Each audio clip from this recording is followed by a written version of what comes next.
Oh, Right there. what's going on, brother? Oh, Good to see you, man. You too. Great that you made an appearance. Go look for what you're gonna do. Stay out of Daddy's office. This I guy love right it. here, man. I'm so happy that you guys get a chance to share some space. Would you guys be okay to interact for a little bit while I take a second to share this with anybody in the group that may want to join us? Do what Yeah, you go gotta ahead. do. Do Thank what you, you gotta guys. do. Yeah. No, thank you so much for coming on. I don't know how much Johnny's filled you in with what we're doing on this side of things. So, Please I've feel been free to go following ahead and the- give them a breakdown. So Been that following the Telegram and stuff. So okay. So you have a little background. So I'm coming on in the I'm a doctor of physical therapy, strength Okay, coach. So I do work. I've had background with special operators, professional athletes. I'm in a general setting now in Twin Cities area in Minnesota. nice. Run my own business. So working with Johnny to be how we're gonna onboard, health bank down medical practitioners. He's Yeah. pushing me to learn code on that side of things, which gets a little interesting after 12 hours in clinics. But like I said, that guy in the upper left corner gets me driven to do it. So Oh, man, it's exciting to see what you've done so far. yeah, we getting there. Like I said, it's been really good to see everything there. And but yeah, like I said, I'm super excited. Like I said, every person that I get to talk to on this, we get to do lots of research on. So and can't wait to talk about everything and all that good stuff. So Yeah, by it's the gonna way, be if good. you guys want, in a few minutes, we can have a proper introduction. Yeah, So yeah. obviously right now, just, even though it's already going, it's just to make our life easier. But we'll take a small break and then we'll have a proper Yeah. introduction. But I definitely think that this is going to be exciting. I just wanted to get everybody the chance to jump in if they needed to. So I got one last group I got to send it to. Obviously, it's the wellness podcast. That is the exciting thing. You know how you got to drop it in. It's we got to have that intro. It's gonna be fun. You've been practicing the intro. Should I let you kind of run it? No, man, I got it. It's like, what's going on, everybody? Got to have that rap or something like that. We got to be dropping some like California style. Just that wellness seminar sponsored by that Health Bank Dow. We out here making moves. We're just gonna freestyle it. That's gonna be what we're gonna do. This is my day, man. It's going. No, I love the energy, man. I think you're gonna take it to the top. I've told you this every time. Like I said, I've been up since 4 and we're ready to rock this thing. I got some great news for both of you guys. You guys won't even believe what's going on. I just gotta shut up for a while. So. Oh no, are you about to drop something? Let's drop some exclusives on this one today. And I think this is gonna be so big that Brandon's gonna say, really? And then we just talked yesterday, which is funny because we always talk, but it's even funnier to realize that if we get to share some good news, it should be on here where there's obviously those that care to listen, will listen, and obviously those that are pursuing to improve their health will be able to get the most out of this experience. So whenever you feel good, Eric, I went ahead and dropped it everywhere. I'm excited. Let's do this. Well, let's give them another 2 minutes. We'll do 6:05 and then we'll just cut it at 6:05 on that side, just so you give them a little bit just to see it. Perfect. Let me go blow up some more telegrams then. Just do what you got to do. Obviously. I love those skateboards in the back too, Brendan. Oh, so it doesn't come with a long story. There's outside of my wife, my daughter, and my mother's, there's 4 women in my life that I would jump in front of a bullet for. Yep. 2 of them are Gracie girls, the daughters of Rory and Gracie. Yep. The other's Demi Bagby.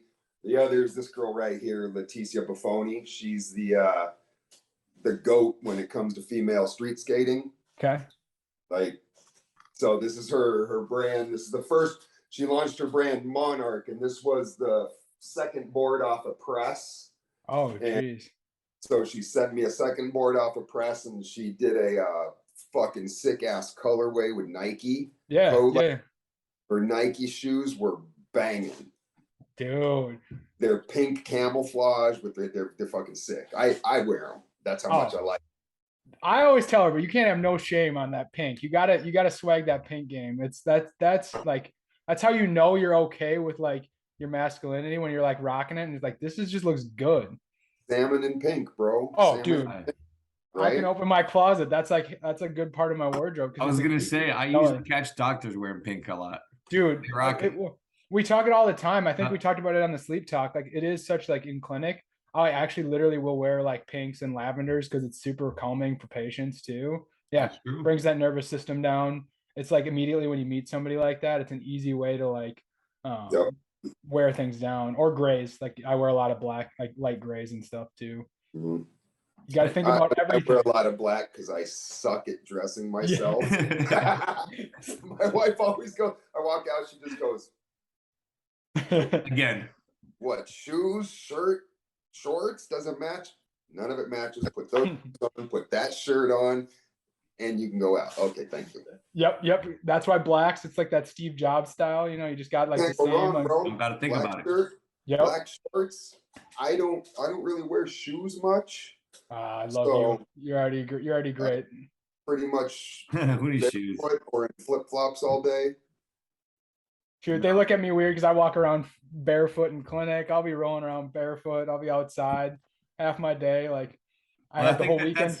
That's the essence of you, right? Outdoor performance. And that's why I think you guys are going to have a phenomenal conversation. I think, you know, I really just kind of want to let you guys enjoy it. I think, you know, the crowd is going to get to learn so much about you, Eric, because obviously Brandon brings out a side of everybody that I think we all need to have always in our mind. And he brings out the inner child in me. And at the same time, he's a phenomenal businessman. And so whenever you want to go ahead and give this thing a buzz, it seems like we should probably get it underway. Yeah, man. Let's get it rock because I got a hard cap at 7. I got to get out and I got to go to another meeting. So I want to get all that information out there. Let's do this. We'll start the cut right now. Let's go. What's going on, everybody? Welcome to the Wellness Seminar presented by Health Bank Dow. I'm Dr. Eric Krieger. In my left corner, we got Johnny Garcia. And the man in the bottom left corner is Brendan Cosso. I'm going to let him introduce himself. You guys have heard from me. Again, I run the Pursuit Outdoor Performance. I got in-clinic hours at a company called Vibrant Physical Therapy. I'm working with my man Johnny to be on medical advisement side of things for Health Bank Dow, as well as building my own Web3 business and gonna bring that journey along as we go. But I want to turn this over to Brandon. Introduce yourself, my man. Brendan Cosso, fitness enthusiast, coach, entrepreneur, founder of the World Calisthenics Organization, product inventor, successfully sold said invention. Nice. And it's all around into active lifestyle, health, fitness, mental wellness, and just fucking with people's minds, to be honest. Bro, we're gonna have some fun tonight. Like I said, it's a pleasure to have you on. I've heard so many great things from Johnny. But with being that fitness expert, how did you get into it? Like what started you? What lit that fire?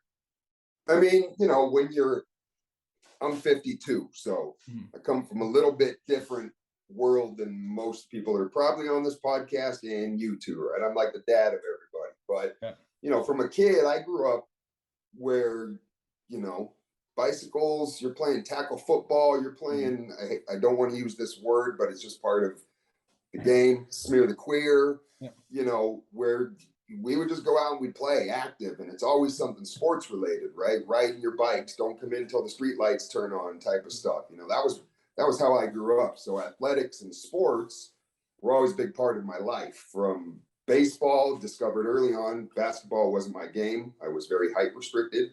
And I like contact stuff, right? Basketball's got some contact in it, but I like contact sports. So I always loved football, baseball, really good at beach life, ocean, nature. But the fitness side of it just came through, you know, mostly football, right? Because I played football for Jesus since I was 9, 10 years old, you know, from Gremlins all the way up to high school ball. And that was always a big part of my life, the gym.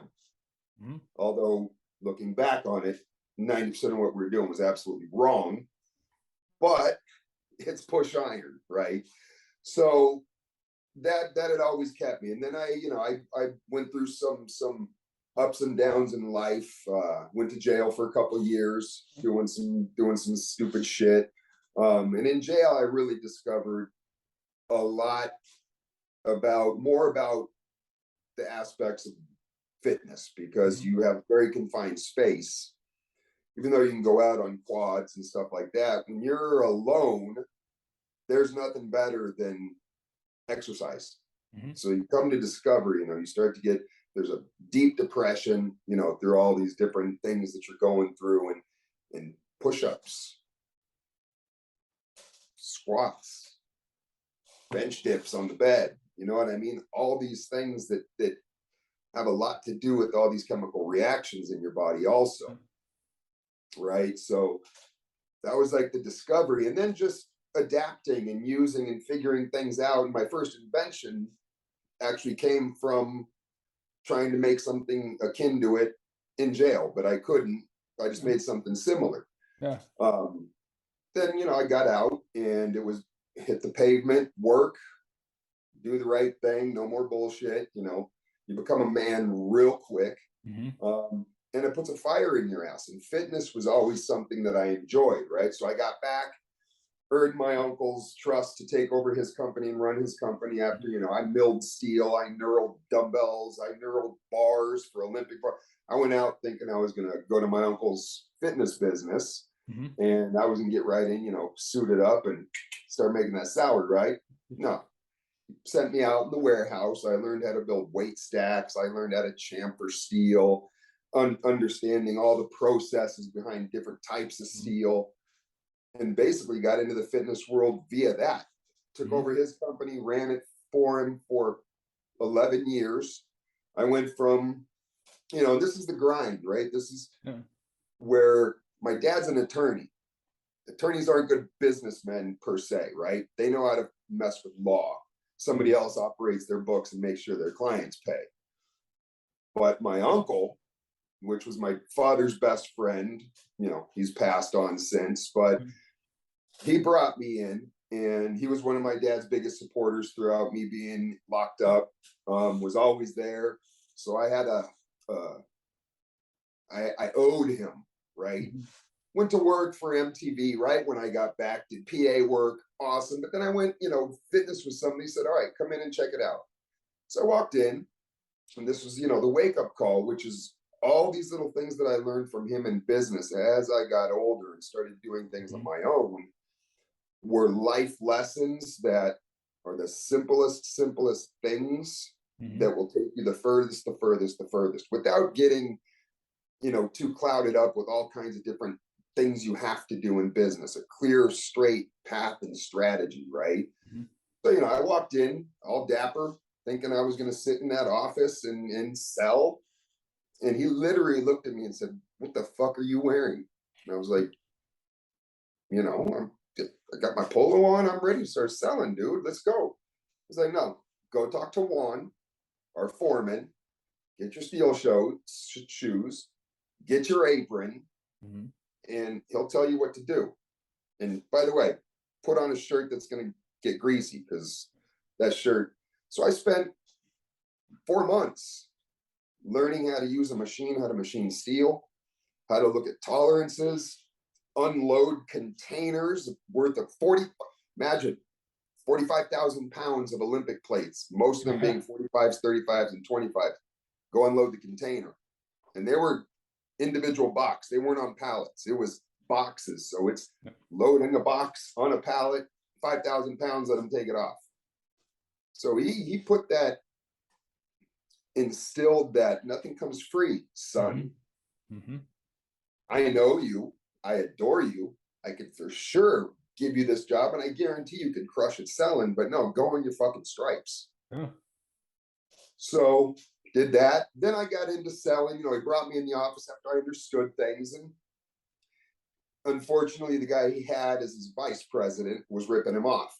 I found out about it, told him, we caught him on some back end deals. And literally, this was 7 months into my journey. Maybe 2 months in the office selling and, you know, getting all this rhythm. We found this out, and he literally called me into his office after he got rid of Gil. No one will know who he is. After they got rid of Gil, he called me in his office. Beep. Come in my fucking office. He was just like my dad. That's where I get the bad words from. Sorry, guys. Good. You know, I said, come in my fucking office. And I was like, oh shit. Like, I'm fucked. Like, because he had this tone in his voice that was pretty deep. So I walk in his office, you know, sweaty palms. It's a dude that I've known since birth. but I'm freaking out in my head. He looks at me and says, "Your turn." I was like, "What do you mean?" He's like, "Take it over." I was like, "Bro, like, what do you mean take it over?" He's like, "You're shot. You're VP now." I was like, I went right into my office, literally was there till midnight the first night, trying to figure out, organize my computer.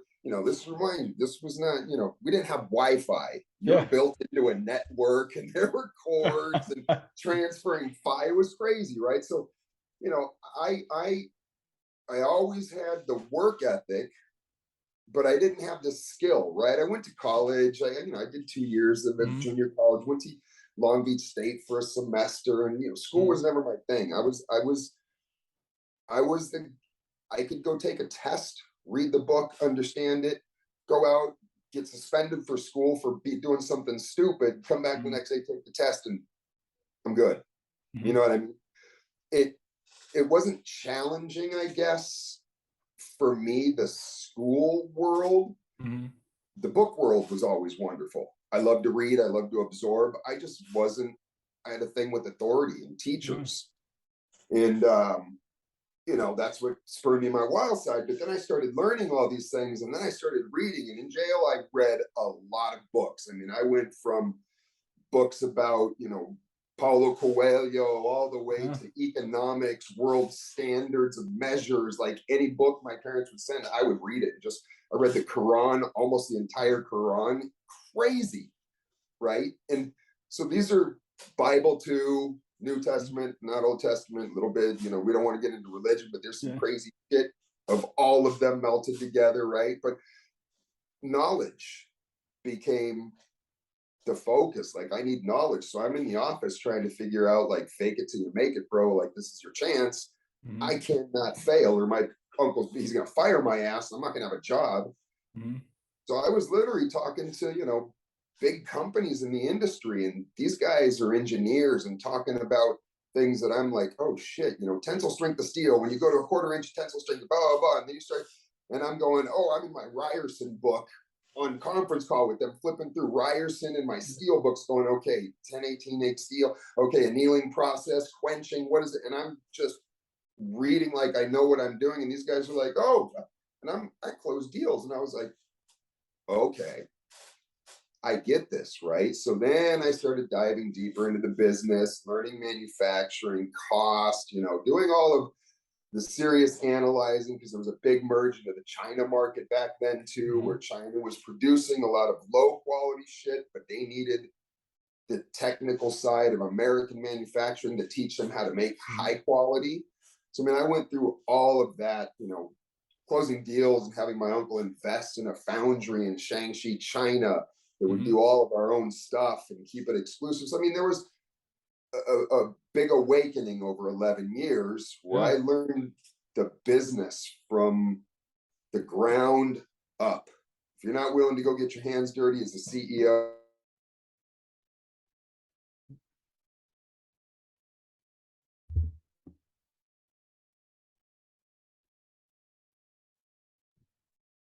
Eric, can you hear me?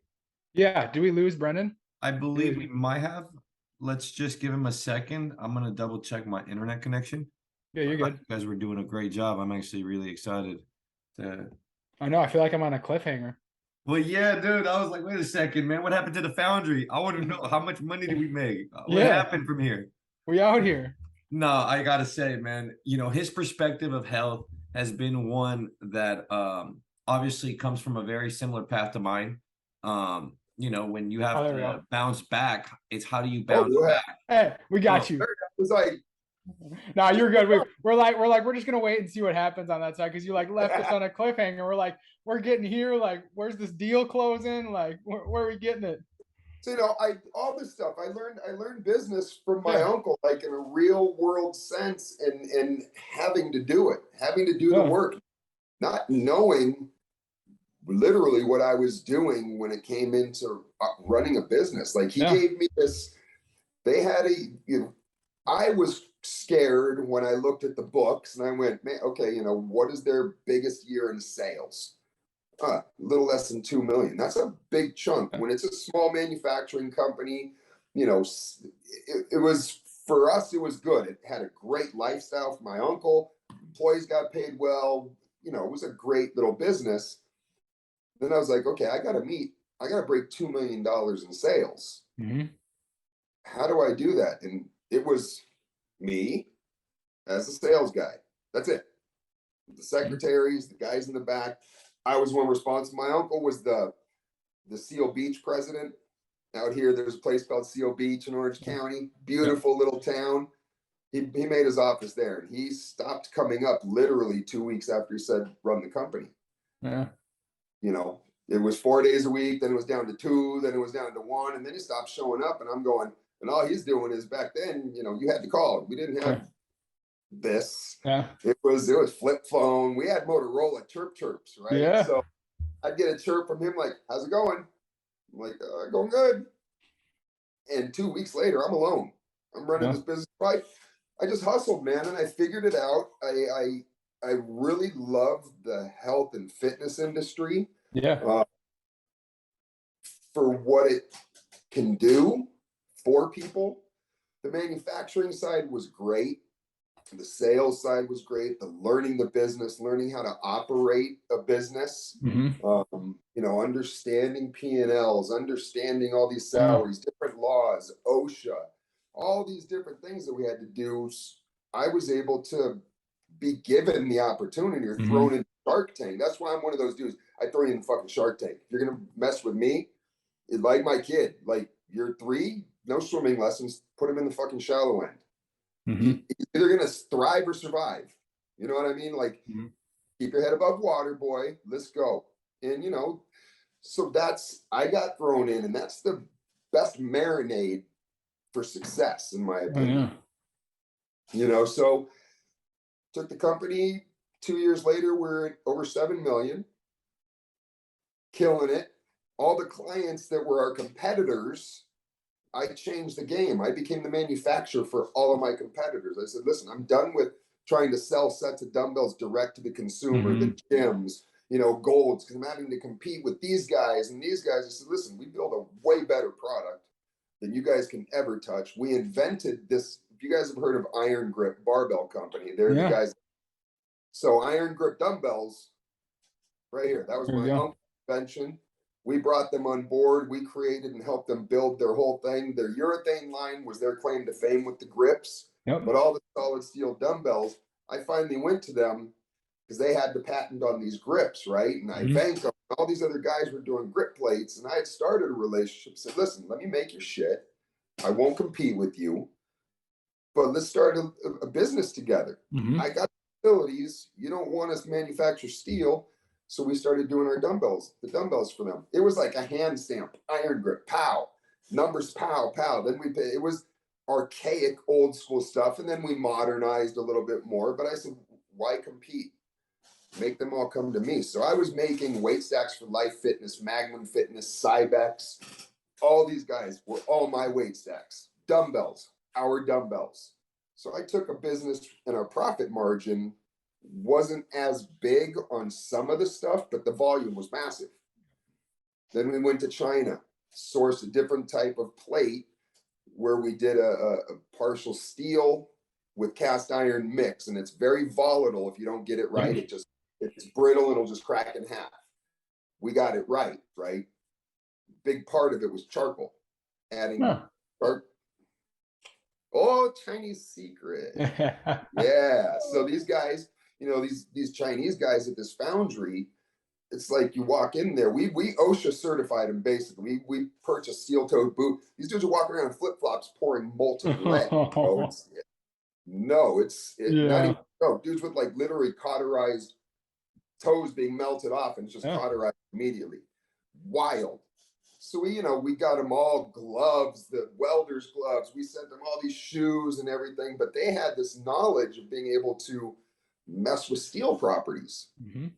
Cast iron plates, if you dropped them on a weight stack machine, they would snap and break. It's a pain in the ass. Steel was real expensive because they were building Three Gorge Dam during that time and consuming all the world's steel. So I started saying, what can we do? Right. So we invented this, built the business. I learned from there, ended up leaving my uncle's business. He got married to some washy shit with his wife. So, I learned my lesson, moved on. I stayed in the fitness industry, but I love coaching and I love teaching people. I went and studied. I went and got all my NASMs and all that crap and ACE and did all the programs because I knew I wasn't going to be going back to college. Like I knew I wasn't going to I couldn't get there only because now I'd started a career. And now college back then, you couldn't do it online, right? Anything physical with the human body, you got to be in person. You got to go through clinicals. There's a bunch of stuff, right? Obviously, so it's doctor time. So I decided, like, I'm going to take my knowledge, I'm going to learn everything. And I was able to, I had this ability when I was working for my uncle. We would invest in a lot of things together. He'd give me some investment advice. I got some friends of mine that gave me some, penny stock options back then where it was genome splicing. I mean, we bought, $20,000 worth of this thing. It was 2 cents. It went up to $4. Jeez. It was massive. I went and bought a H2 Hummer the day it popped. Yes. Cut a check. Went and bought a brand new H2 Hummer. Like, this is what I did this for. And so we invested. He ended up investing in my first gym, which was a studio. I opened up a studio and it was going well. One of my friends from Brazil, my wife's friends, came here to compete, decided to stay. I said, yo, bro, live with us. Can't pay a salary. I'm just starting. You help me with the gym and be the instructor. I'll pay for everything, pay you, but you can live here so you're rent free. We did that for a couple of years. The gym grew. And I had to get back to, office. I couldn't be at the gym as much. So I gave him the gym.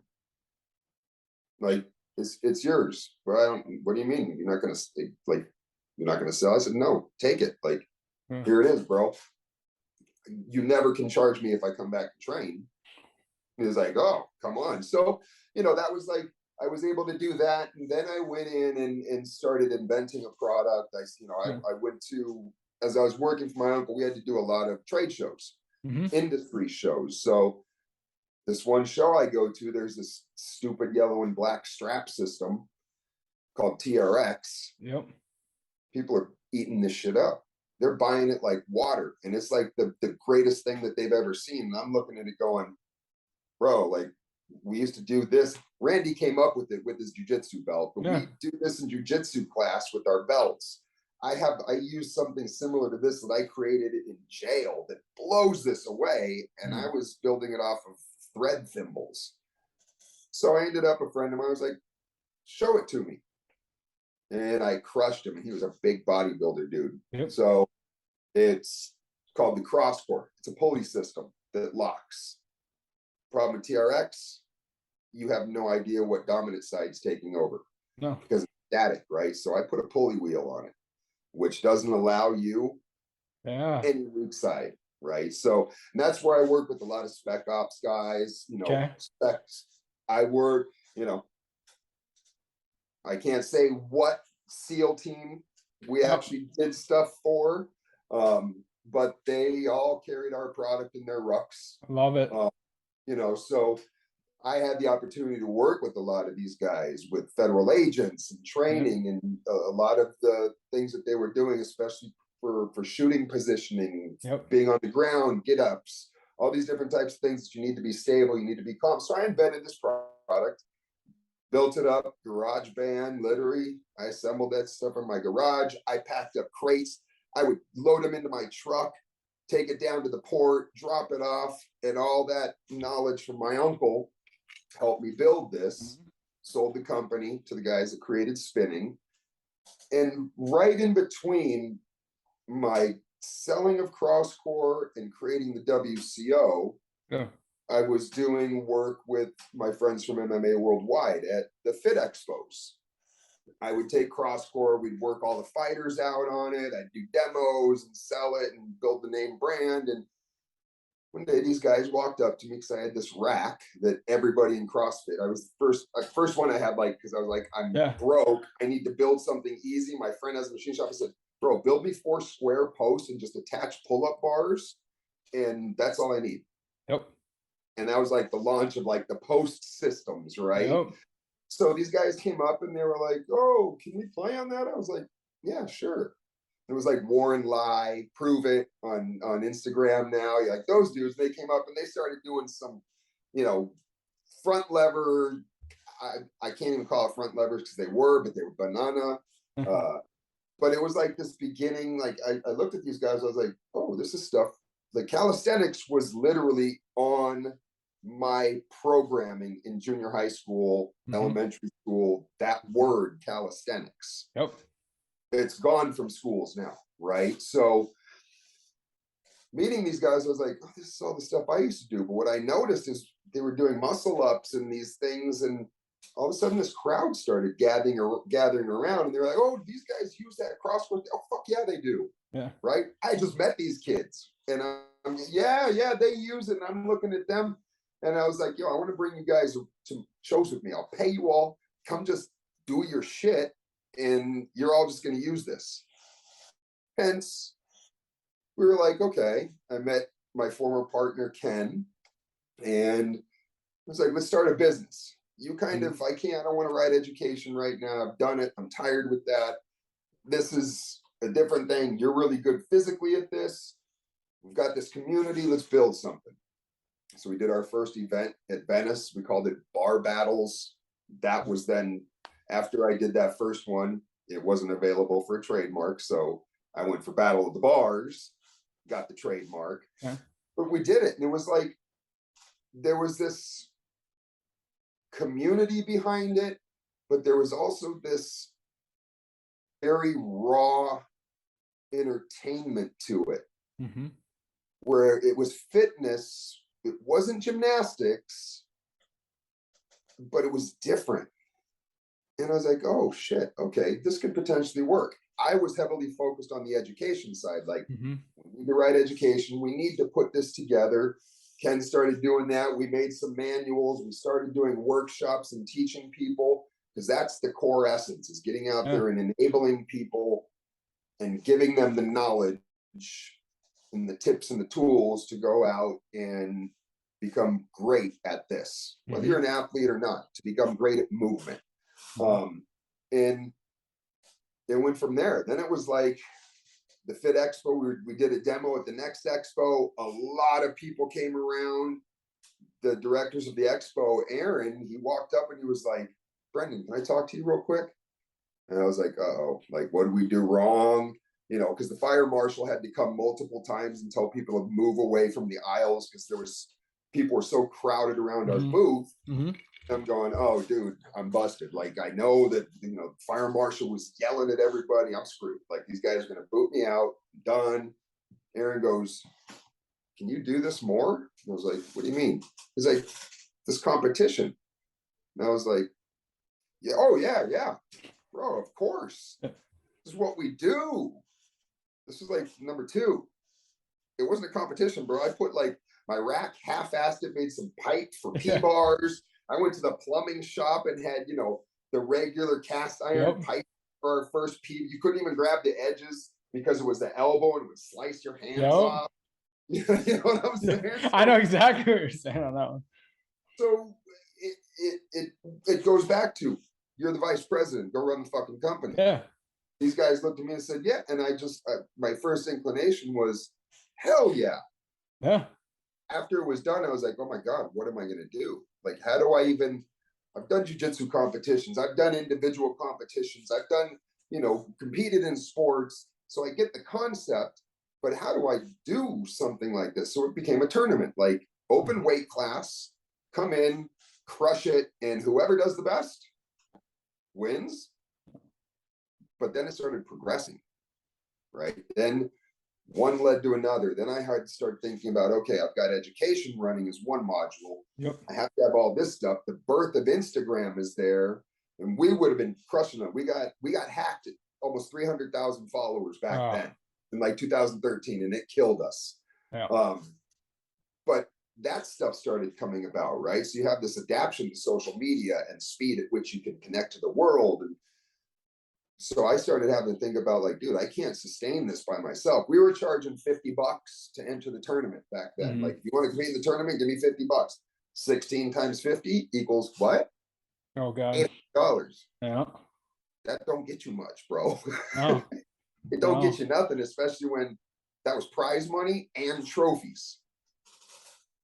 But you know, it's like everybody, the sport has to start somewhere. Yep. Back in the day, there were two guys beating each other in their garage, and then boxing started. You know what I mean? Some dude with a round ball with a stick hit it in fucking Scotland. Now we got golf. Yep. You know what I'm saying? So there was a value, and I wanted to bring entertainment. Like, it was entertaining. It was when these guys were on the bars, even back then, where it was nothing like it is today. Today is, in a 10-year period, the level of what these guys have done athletically and changing and tipping the sport to something that is absolutely insane in 10 years, that's mind-blowing, number one. Right? It takes years, 10, 20, 30 years for athletes to really come into their own. And all with no background in anything. 90% of them never done gymnastics. Expensive sport. It's on the corner. It's at the park. It's with your homies at the gym. If they let you, it's at the pit. It's places like Johnny. All these guys, I mean, I asked Johnny, how'd you come up with this? Like, it was a pull-up bar, bro. You know, so seeing these guys do stuff, I'm like, there's an entertainment value to this. There's a definite legit business. Not a money-making business, because the sport makes us no money.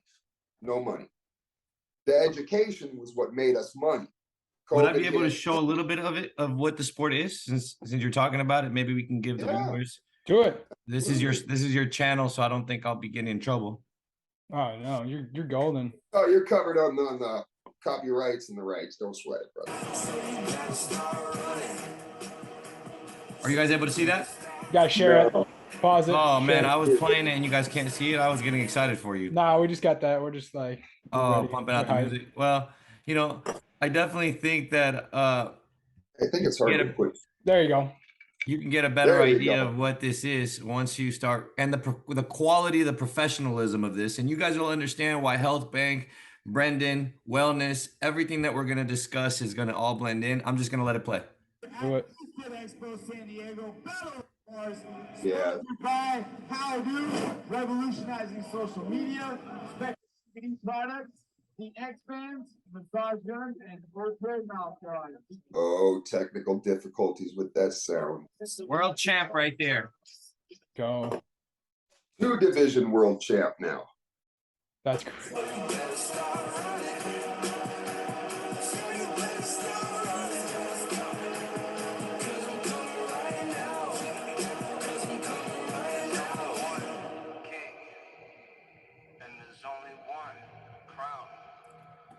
And it comes down to, obviously, it's a one-on-one in front of thousands of people. And it'll all make sense how it all comes together.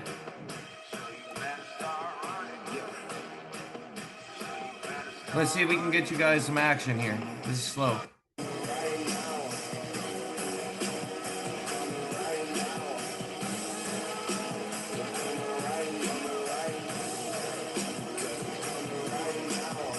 As you can see, it's I think I stopped it right there. You're good. That's so. What event was that? Event number 36. Yeah, it was in the early 30s, I think. Jeez. 36, 37. I mean, we're at like 62. Oh, geez. Yeah. Live events now. We've done, you know, there's like 8 or 10 out there that I authorized for them to operate, kind of qualifiers and things like that. Yep. But I've got 52 live events under my belt, you know, and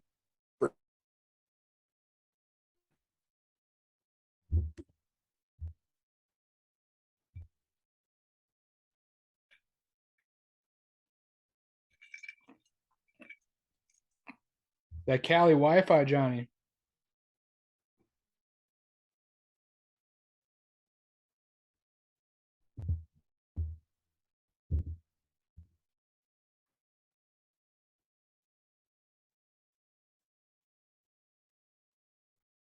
me?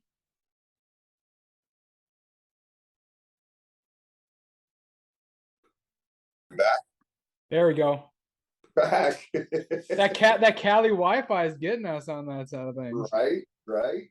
No, it's all good though. So we're back on the events. Like, where are things planning on going? What are the big like future visions of WCO and kind of where the events are moving towards? The ultimate goal, right? I started this with just a love for the sport and what it takes to become Olympic level. Period. Like everybody you see in Battle of the Bars at the highest levels, Tony's, Thomas's, Johnny, we're literally talking Olympic fucking level movements. Yeah. And it takes, most of these athletes start at 7, 8 years old and beg to be able to be that good in gymnastics, right? Which is a very strict sport.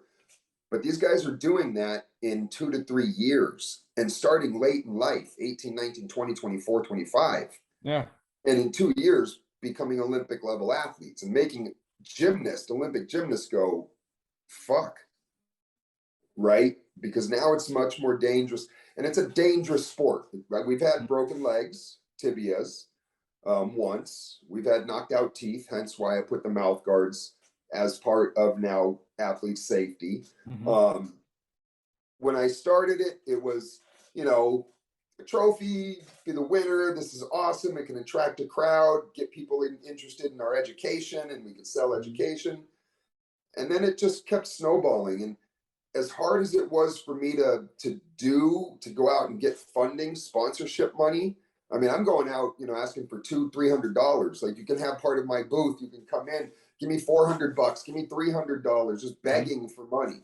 Some of these smaller brands were like, yeah, I'll give you a couple $100 and, put a little area in your booth and sell some product. And it started growing from there. And each time that happens, each year that passes, I have to step it up, which means, a starting of a $1,500 event goes to, it's costing now $4,000 or $5,000. And now we're going to places like back when we were doing Chicago and Philly and even San Jose. Even San Jose is a fucking hard road trip when you're Thursday driving at 5 a.m, setting up 2 days, running 2 days competitions, breaking down by 8 p.m, driving home at midnight. And there had to be some form of, now I need to rent a trailer. Now I need to, all these different costs started coming. Insurance. You know what insurance costs for 2 days? It's now about $3,000. I don't know why. It was $1,600, $1,500 before COVID hit, but all of a sudden, everything's double the price now. So I mean, just to have insurance coverage, which I'm under contract, I have to have because they're an expo hall, right? So as things started happening, I'm seeing this, okay, it's a viable sport, but I have to bring in more money. Now, and able to do that, I got to bring in more sponsorship. I've got to go out and create pitch decks and go out and use my connections in the health and fitness industry. And, as we grow, it gets bigger, with the ultimate goal being, I want to pay for all the athletes' travel. I want to pay for all of the athletes' hotel accommodations. Now there's still too many competitions that depend on the athletes paying their own way. Not even being reimbursed, not even be giving hotel, and that's, you have to do that to grow a sport, but we're 11, 12, 13 years into this sport now. Some of these organizations are now starting to do things because we've set a bad example by take care of your fucking athletes. Without them, I don't have any entertainment or sport. Without me, they don't have a platform, because we were and I always will say second or first, but we were about 8 to 10 months difference from when the Russians, the Latvians started the federation, the world, like FCW, PXQYZ, whatever it's called. So we were right tailing them, right? And Bar Stars had started, but we came with this as a focus, and my whole intention was MMA. How we built the sport of MMA. Because I was very involved in that when it come. I managed some fighters. but I was part of the whole push with the state athletic commission to legalize it in California. You know, me and Tito Ortiz had a business back then. You know, so we had a lot of stuff. So I was very involved in that, and I saw calisthenics as the MMA of fitness. Right? CrossFit's cool, but what the fuck? Cool. Yeah, go, you know, kill yourself. It's not sustainable, number one. It's a great sport. They changed the fitness industry, but you know, this is you. This is movement of body. Anybody can do a deadlift, anybody can do a squat, anybody, but all these bad wise, because you don't do squats for time, number one. You know, you do all this stuff with precise movement. CrossFit doesn't fall in that pattern. It's just throw your body around and just get through it so you can tough it out and get that. That is something that I saw. The gap was we got true artisan performers with their bodies. That this is the ultimate level of strength, not lifting up 10,000 pounds. I want to in my life, I want to be able to do pull-ups when I'm 75, 80 years old. I don't want to lift heavy shit like that. There's no purpose for it. You know what I mean? So as the sport starts to grow, I have to start looking at, okay, how do I sustain this? Taking money out of my own pocket sometimes when we didn't have enough money for events. You know, I had a business and a career and I had money saved up. So if I didn't bring enough, if I didn't get enough sponsorship, yeah, whatever, you know, I'll put a couple grand in. It is what it is. Pay for the hotel rooms and start growing it. With growth comes change, right? Listening to athletes, listening to Johnnies, listening to the Tattids, all my athletes, all the athletes out there giving me input on what they think it needs, what they like, what things that they did like about a competition or don't like about mine or others. Honesty, right? The judging, how do we got to do things so it's really precise? There's not going to be everybody's always going to complain about judging. They do in every sport. It is what it is. Kiss my ass. Those are the judges. Don't ask them questions. You can talk to them if you're an athlete, for sure. Don't go break their balls though. It's their decision. But there has to be something that rewards the athlete. It's great getting hotels, relieves cost. I'm able to pay for flights, relieves cost. All of that, but I still got to pay these people. You need to walk away with money for performance. And now it's growing to a level where every athlete gets paid, win or lose. The winner gets a higher level, just like, you know, very, very akin to UFC, right? And mixed martial arts promotions where, you know, I'll be dead honest with you guys. And I try to tell this to the community all the time, especially athletes. Our top guys, the Tonys, the Thomases, all these people, even a couple of years, even 3 to 4 years back, 2018, 2019, as we started stepping up the prize money. Like there's guys that we pay like the main event world title, $2,000 to win. There's fighters in the UFC that are under 3, 4, 5 fight contracts for $2,500 a bout. That's a multi-billion-dollar company. So we're, you know, that says something for us is what we're trying to accomplish. Ultimately, I want all of my athletes on contract. I want all of my athletes getting paid enough to where you're not going to have to worry about spending your own money going to other comps. I don't want you in other comps because that's what's happening to my athletes now and why I have to cancel events because they compete so much in all these different ones, they get injured. Or their body can't sustain this trauma that they're going through, right? So my goal ultimately, I have my contracts already written, trust me. It's just the first guy that I signed to it. I have to be able to guarantee X amount per battle. If you win, there's a bonus. We're going to have best battle, best performance, move of the night bonuses, you know, where it's going to be, you know, $500 to each of those bonuses. But we're also paying athletes. If you're on a contract with me, you need to be getting paid. I need to make it to where it's at least $10,000, $15,000 because that's a nice little sustenance of money, especially with no other expenses, right? And then shit, if I get $1 million deals, my athletes are going to get paid $10, $20, $30, $40,000. That's like my dream, is to be like, you're signed, bro. You're making $100,000 competing in calisthenics. Yep. That's my dream. That's my dream for the athletes, to have that company to where it's a well-oiled machine. I'm contracting athletes. They're guaranteed this type of money. They're focusing on their training, and they can still have careers, right? And things that I don't want to make mistakes. I've had some great mentors in my life, aside from my uncle. You know, the guy that created UFC is Rory, and has been a mentor of mine since, God, 15, 20 years almost. His two daughters are like two of my favorite humans on the planet. And, you know, I start seeing what needs to be done, how things need to progress. How can I get this done? So if I'm able to bring in the sponsorship money, then everybody eats. I don't. And that's part of how the game works. I eat doing other things, but I want to make sure that everybody 10 minutes. Thank you, John. Is taken care of first. The company doesn't need to make money on sponsorships. I'll make money on TV deals, things like that, if we're able to get to that level. Yeah. But anything that comes in sponsorship, that's all, that funding goes towards the sport and building the sport. I mean, I'll show you guys.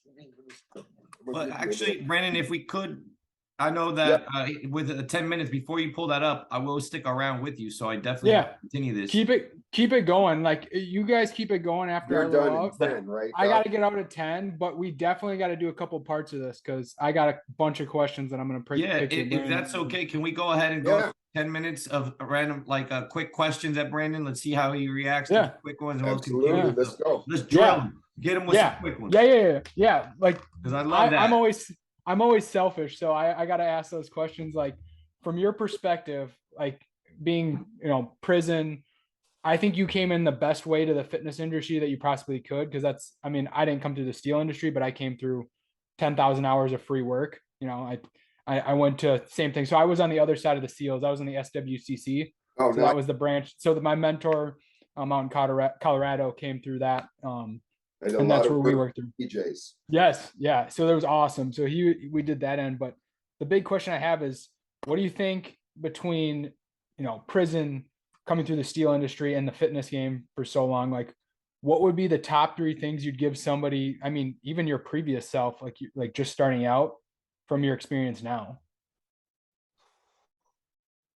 You know, that's the proverbial question, right? Yeah.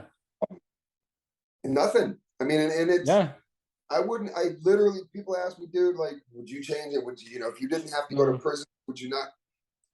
I am 110% thankful that I went to prison.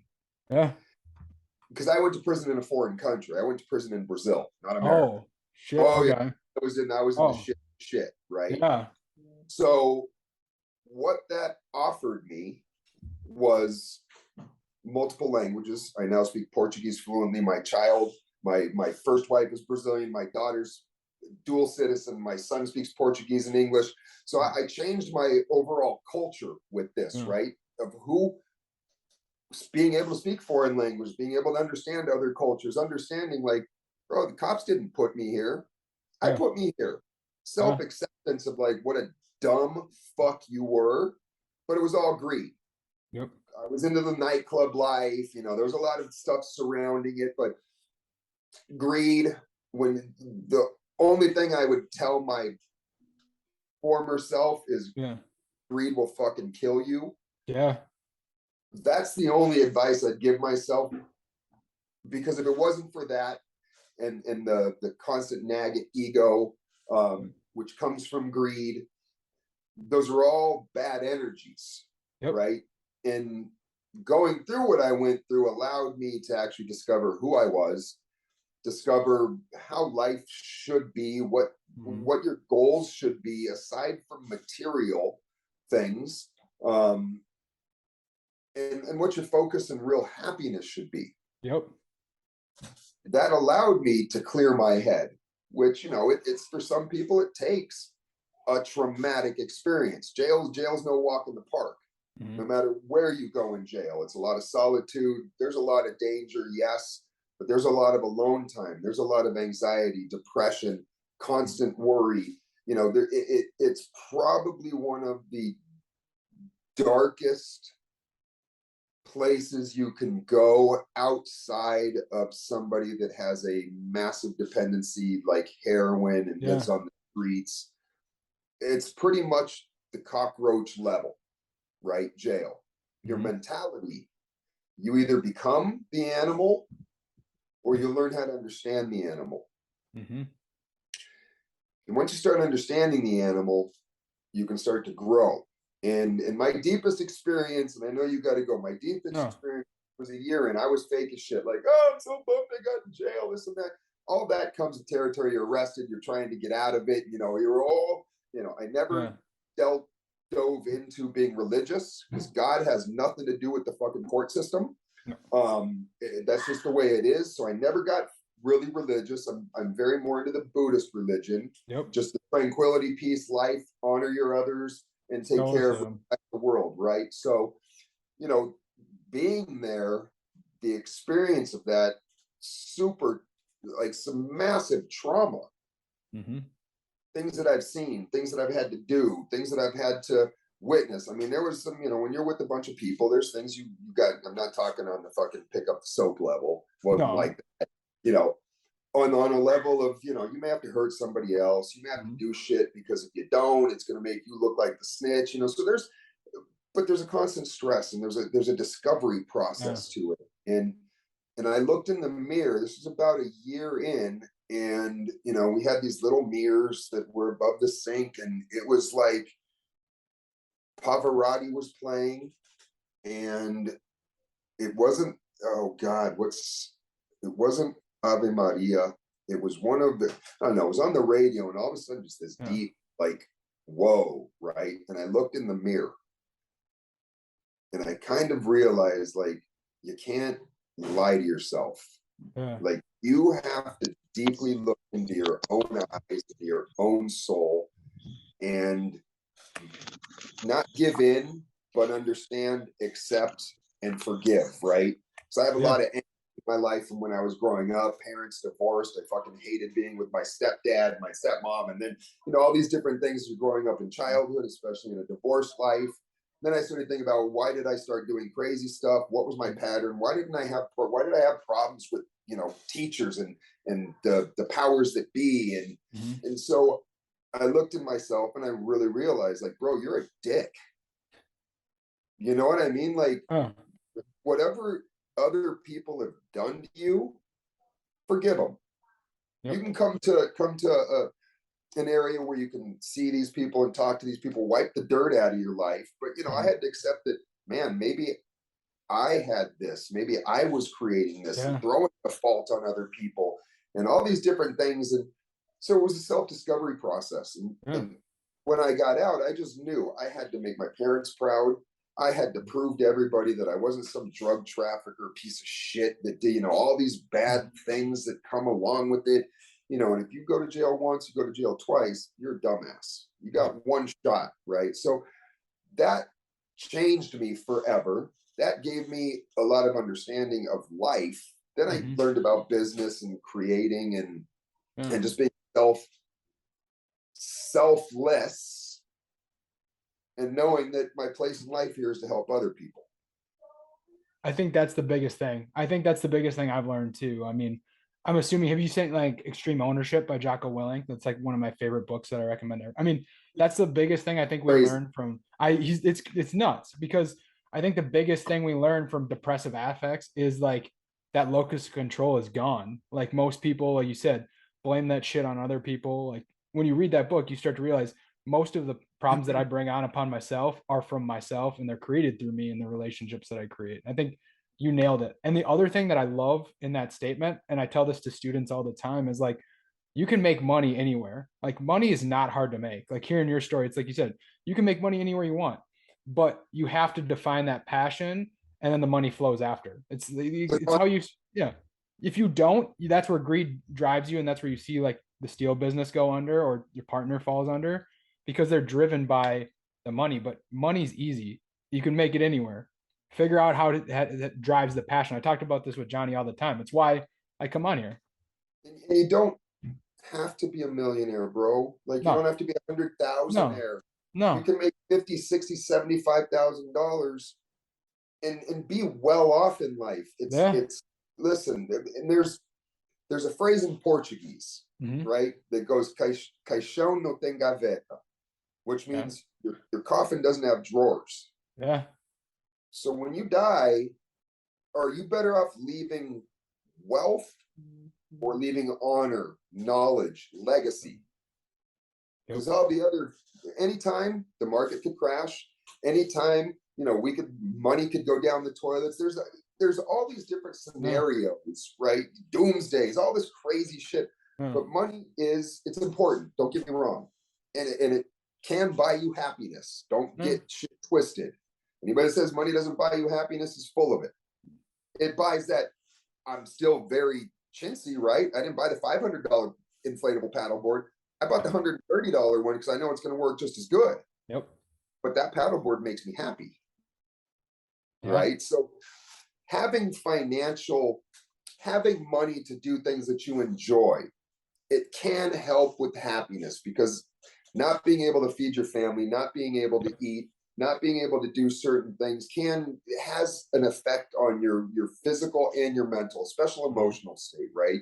So, but when you put having money and a lot of it on the side and understand, just live, just enjoy life, do with what you can, and appreciate the minutes you have breathing. This stuff will all start to come. If you hustle, you grind, you work hard, you're gonna be able to earn money to live a life. But if you start thinking like, oh, I want to be like this Instagrammer and this and that, and have $1 million.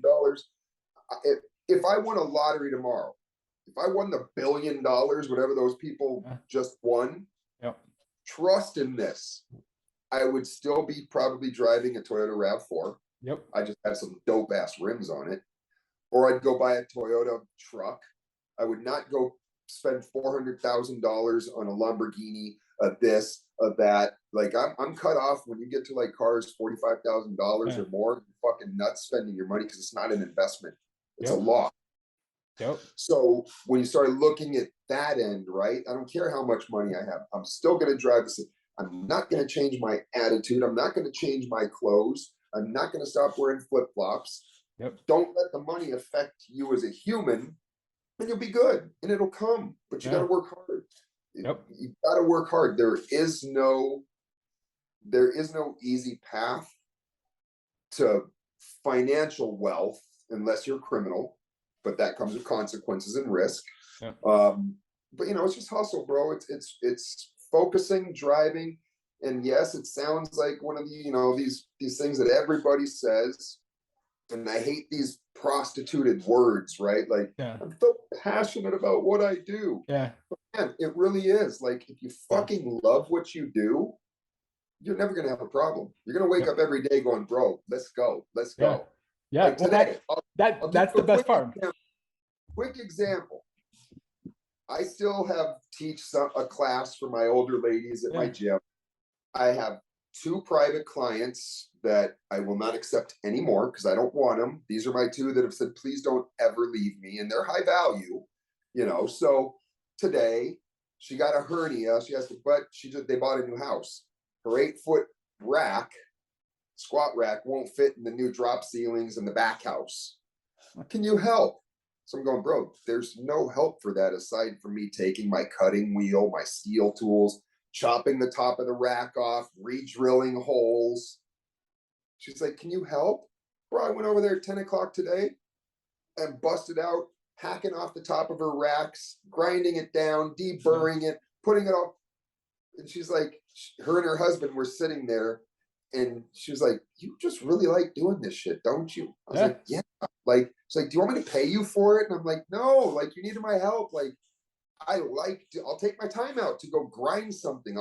You know what I mean? if you like what you do, it's never going to be hard to do. Yeah. Just takes hustle. And I think that's the biggest thing that we miss too, is like, I think as we grow up, I'm 30, so I'm kind of right in that in between of everything. And it's like we've lost that art of just the grind doesn't mean you're not passionate about it. And I think that's the hardest part. Like why I love talking with people like you on that side of things is just because you're passionate about it doesn't mean it's going to be easy. Like easy doesn't mean passion. Actually, passion is when it's hard as shit and you do stuff like that, or you're up at 4:30 in the morning and you're taking that first client. And I think that's such a big piece that I took from you is like, you have to be able to have that passion to stay when things are hard as well as when things are easy. Like that's the biggest thing that I've learned. The passion comes from sacrifice. Yep. From sacrifice comes success. Yep. Right? So if you're not willing to sacrifice, whether it be your time, your knowledge, whatever it may be that you're getting into, if you're not willing to sacrifice, then you're not doing what you love, or you don't want to make it. Like my sacrifices today are different than my sacrifices then, right? I still grind. I still hustle. Ask Johnny. I'm the one still helping bolt together my rack because I fucking love doing it. I love being with the guys. I love doing all that. But my sacrifice now is I don't give up time, family time anymore. I don't care. Like, say you're going to sign a deal with me for $100,000 tomorrow, but it makes me leave my family when I had something planned. Forget it, bro. We can either sign the deal on Monday or you don't give a shit about the deal because my family comes first. So we can reconvene or you can fuck off. Yeah. You know, so I mean, there's differences now, but if you're not willing to sacrifice, if you're not willing, back then I didn't see my family, dude. Like the one thing I regret when I was a single dad raising my daughter by myself. You know, the one thing that I regret is I spent a lot of time working.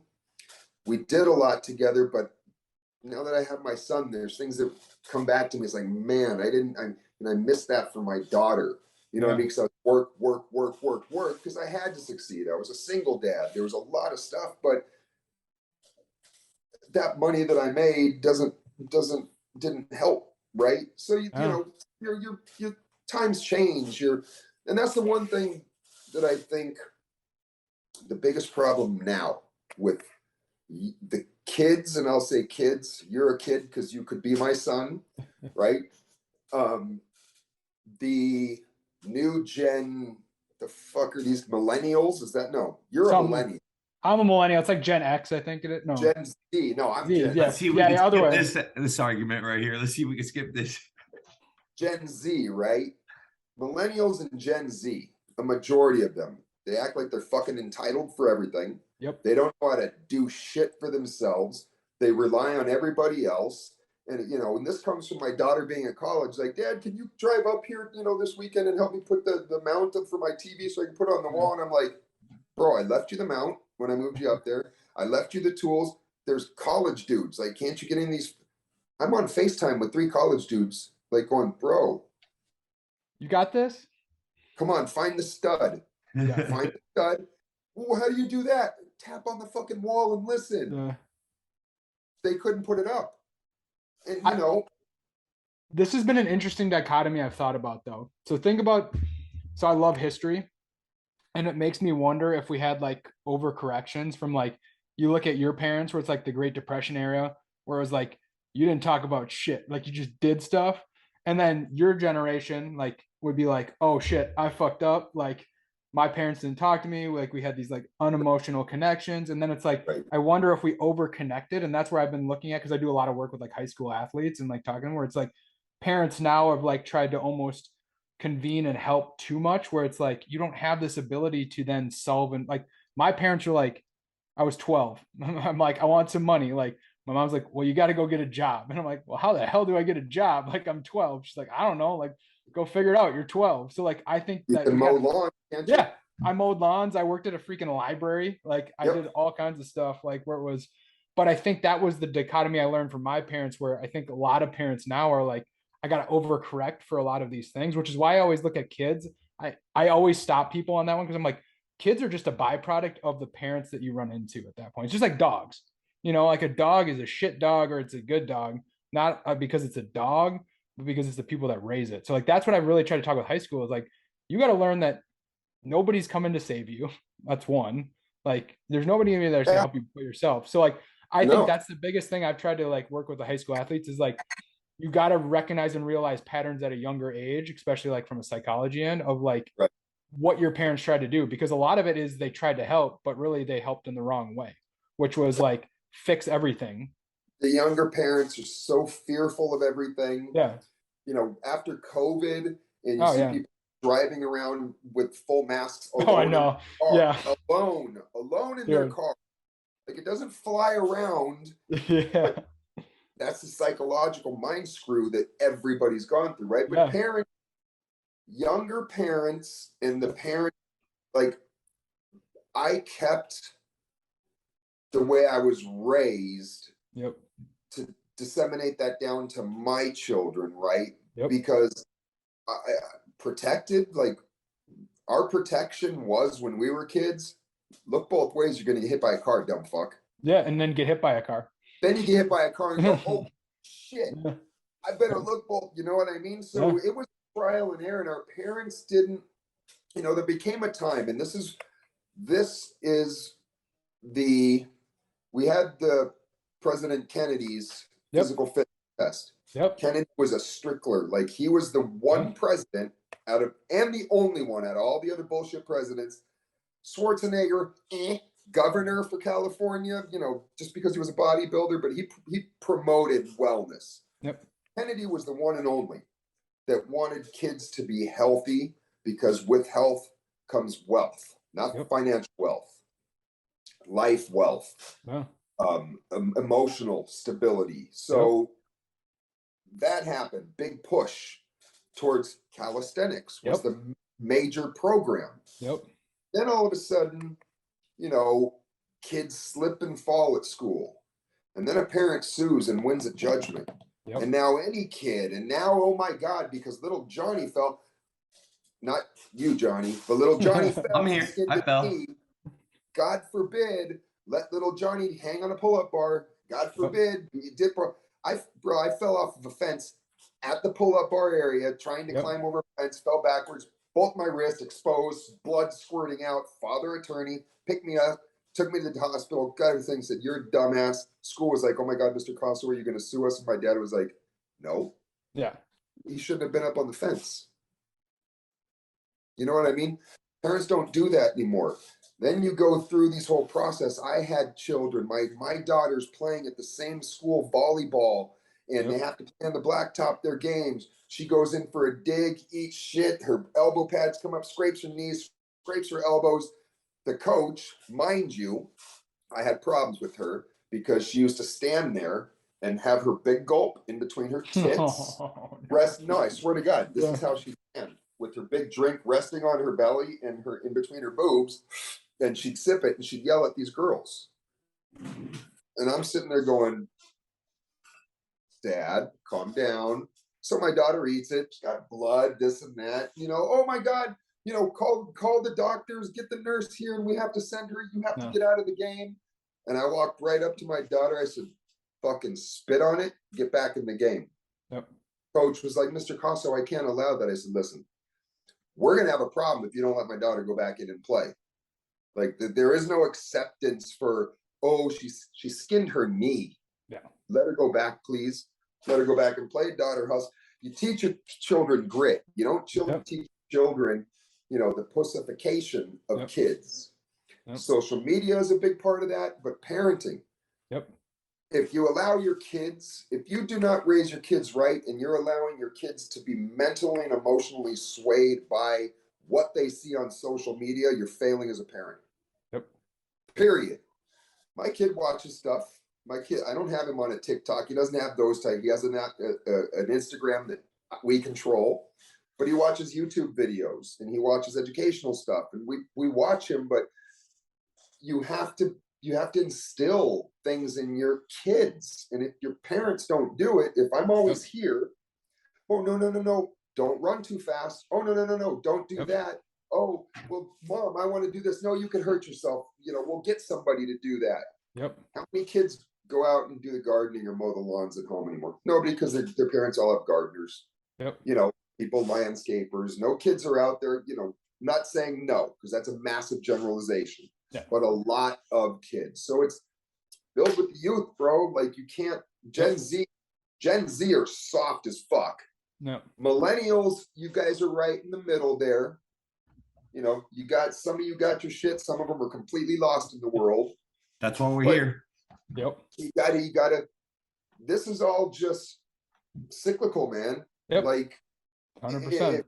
If you don't give back my energy when I go, don't bury me in a box. Make me ashes, toss me to the world. I've always told everybody, strap some weights on my legs and throw me in the middle of the ocean. Let the fish eat me. Let the fish eat my body, absorb my body, and then shit me out. And now I'm helping algae grow in the ocean. You know what I'm saying? So once you're gone, but there's an energy that's going to stay back. Yep. And if you're not creating cycles in your energy, and if you're not just doing just one of the easiest way we can change our entire country and planet, kindness. Yeah. Period. Yeah. You know, so let's just be good to humans, be a good human. Exercise, obviously. A healthy body is a healthy mind. A healthy mind creates a healthy body. Anybody can do it. You know, that's the beauty of what we do, is just movement. Yeah. What looks fun and playful. Like when you were a kid, what was your favorite thing to do? Monkey bars. Yep. Right? The playground, monkey bars, swinging, brachiating, jumping, you know. Yep. These are all things that now you're an adult that you can actually, this is a way that you can actually get extremely physical fit and have great mental health. I haven't done this t-shirt. I have a design that I want to do. It just literally says, movement is mental health. Yep. Because that's it. Movement is mental health. If you move, your brain works. There's a lot of, you know, these are all these different chemicals that start to be kicked off in your body with exercise. So if you just get out and be active, your life changes, your emotional moods change. But remember, you always have to we're always going to have emotions, bro. You know, I've gone through some crazy shit in life. I still have horrible memories, horrible visions, like PTSD to the max. Like there's nightmares, wake up and you see just crazy shit. You cannot control your mind in any aspect, period. I have wicked thoughts when I'm driving, like just shit like my dog, like I'm just driving, it's like my dog died. You know what I mean? I see my dog dead. Why the fuck did I think? I have no idea why I thought it. She's getting old. So it's like, that's in the back of my head, like, oh my God, or I've had just thoughts, so you can't control it. Now, but how do you deal with it? How do you deal with nightmares? How do you deal with these things that potentially you went through in life? I'll tell you what's helped me. Huh? I'll tell you what's helped me, if you guys can see this. Oh, yeah. Yeah, I got to send that. Yes. That's that. You know, we've got our magic bars, right? And it's kind of crazy because I went to jail for cocaine, which is the devil. Products that steal your soul are one thing. Things that have been used for thousands of years to enhance your mind and your soul is another thing.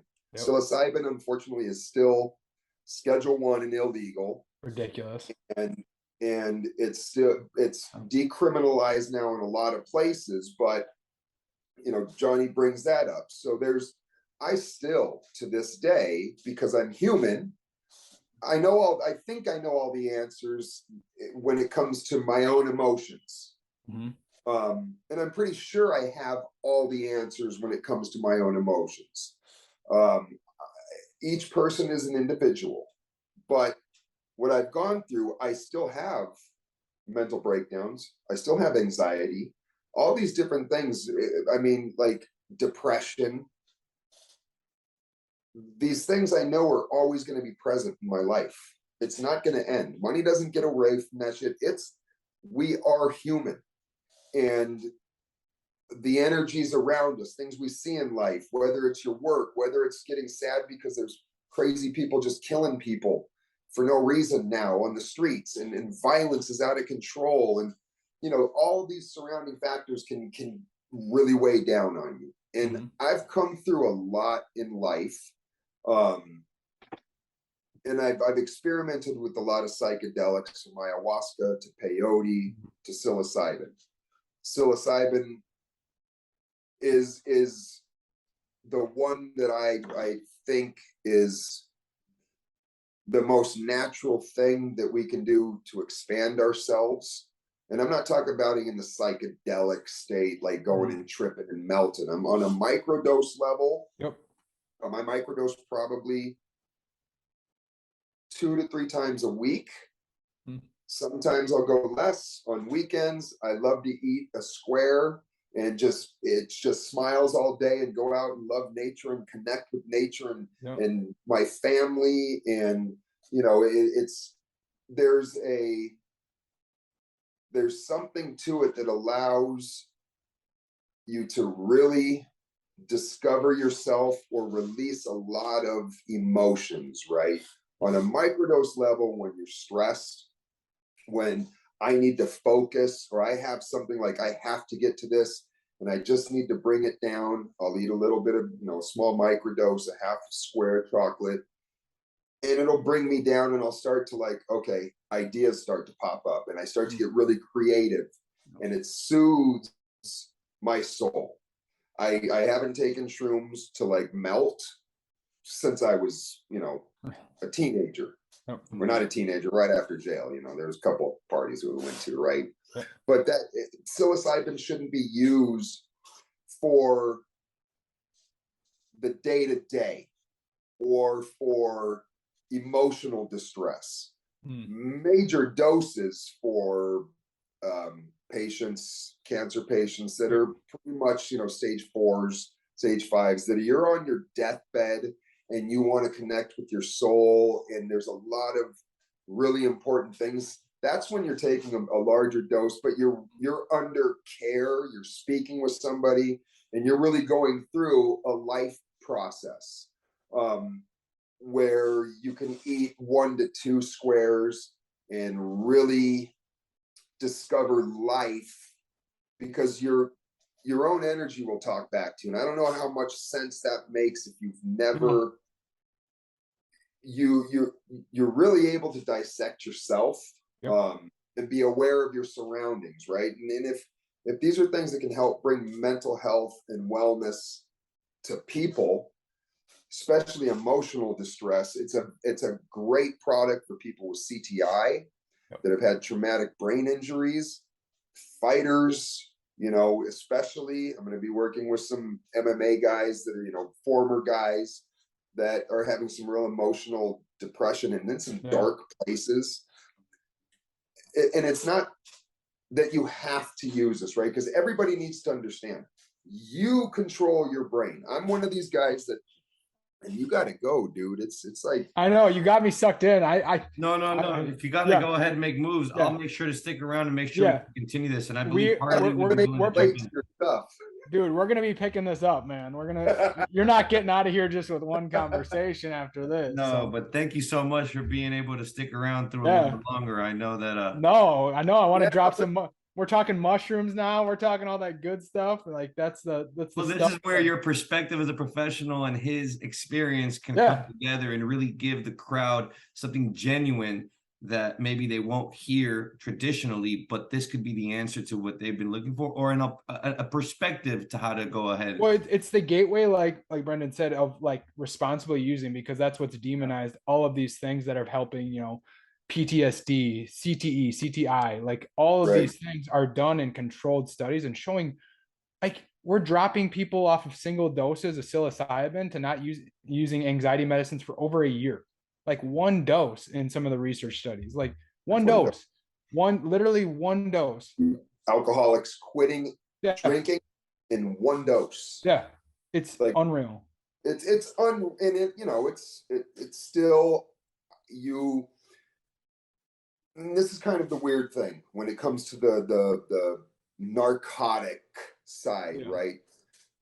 Anybody that I know that's a true cannabis smoker me being one of them, is not addicted or abusive of it. If I don't want to smoke weed for a week, I just don't smoke weed for a week. I don't think about it. I don't. Addictive personalities, I don't play that bullshit, because you are the controller of your own mind. So don't give me the shit. You could stop anything you want to do, but psilocybin especially, there's no proof of addiction. People do not abuse it because you have a respect for it. Yep. There's a point where you evolve your mind to where you're not like, oh, bro, every night I want to melt and shroom, dude. That's not what happens. Yeah. It gives you a respect, just like your elders. You know, it's like the elders coming and speaking to you from thousands of generations. Respect it. When you respect it, life changes. And I'm not going to say that's, you know, everybody should do psilocybin. No. But if you have problems, and this is why I have a real issue with most psychiatrists, psychologists, all these people, because their first thing is Ritalins and all these chemicals that they want to pump into your fucking body to make you more depressed, make you bleed out of your ass, think about suicide, but yet it's going to make you feel better. You know, these are things that our ancestors have been using for thousands of years.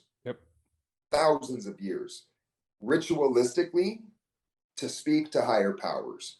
Those higher powers can also be yourself as a higher power. So it's really getting into the psyche of it. And I believe that the proper use, proper treatment for physical and mental ailments, PTSD, CTI, all those types of stuff, is really there because science shows it. But also just on a human level, most people are embarrassed to admit that they want to try it, they want to use it. This weekend, I threw one out to a very, very successful person in the fitness industry. Him and his wife own a major fitness company. UK, Europe, global. And you know, we hadn't seen each other, and we kind of crossed paths. We started talking and and you know, I've designed a new product I want to show him. He wants to see it. And then he's like, what else, you know, what else is going on? I said, I've been microdosing lately. And he's like, looked at, you know, his kids around. He kind of looked and he's like, is it anything like eating cannabis edibles? I said, nothing like it. Don't confuse it with cannabis. And then his wife looks over and sees that we're talking, and she looks at Stella and goes, oh, I'm kind of interested in that. On a corporate level, because you have a lot of stress, a lot of anxiety. I started telling him, listen, this is what I do. We've started a chocolate company, you know, precision like dosing, that our squares have to be, because I can't have one square stronger than the other. It has to be consistent. And we started talking about it. He's like, I really want to talk to you more about it. I'd really like to try it, just on a level where a lot of high level executives are now starting to look at it and go, listen, bro, drinking, I hate to say it, drinking is not good. Only drug in the world where people look at you like you're crazy because you don't do it. Right? Yeah, like, only drug. Yeah, what's wrong with you? Yeah, I mean, I have a glass of wine here. I'll drink a beer with the homies. But like everybody that I know that's in an executive world, like they're out hammering vodka tonics. They're out like, you know, closing the drinking, and it's like, but you will not look at something that's potentially like alcohol is probably one of the worst things you can have for PTSD, for any emotional disabilities, for any mental instability. Like, alcohol is a demon, bro. Right? So, you know, bringing it more, and it's becoming more widely accepted, and you may only need to microdose a couple times a year. You may only do it once. You may enjoy it just for the sake of connection. I enjoy it because I'm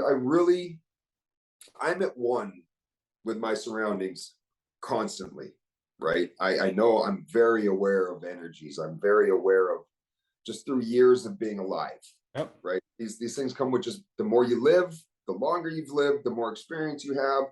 So as you get older, you start to understand things more. As you get older, you start to be more open to other things and ideas, more accepting of other things and things that you thought you wouldn't. So when you start looking at it on a level of, you know, not only physical and emotional, metaphysical, but universal, you know, we've got to become part of this overall energy.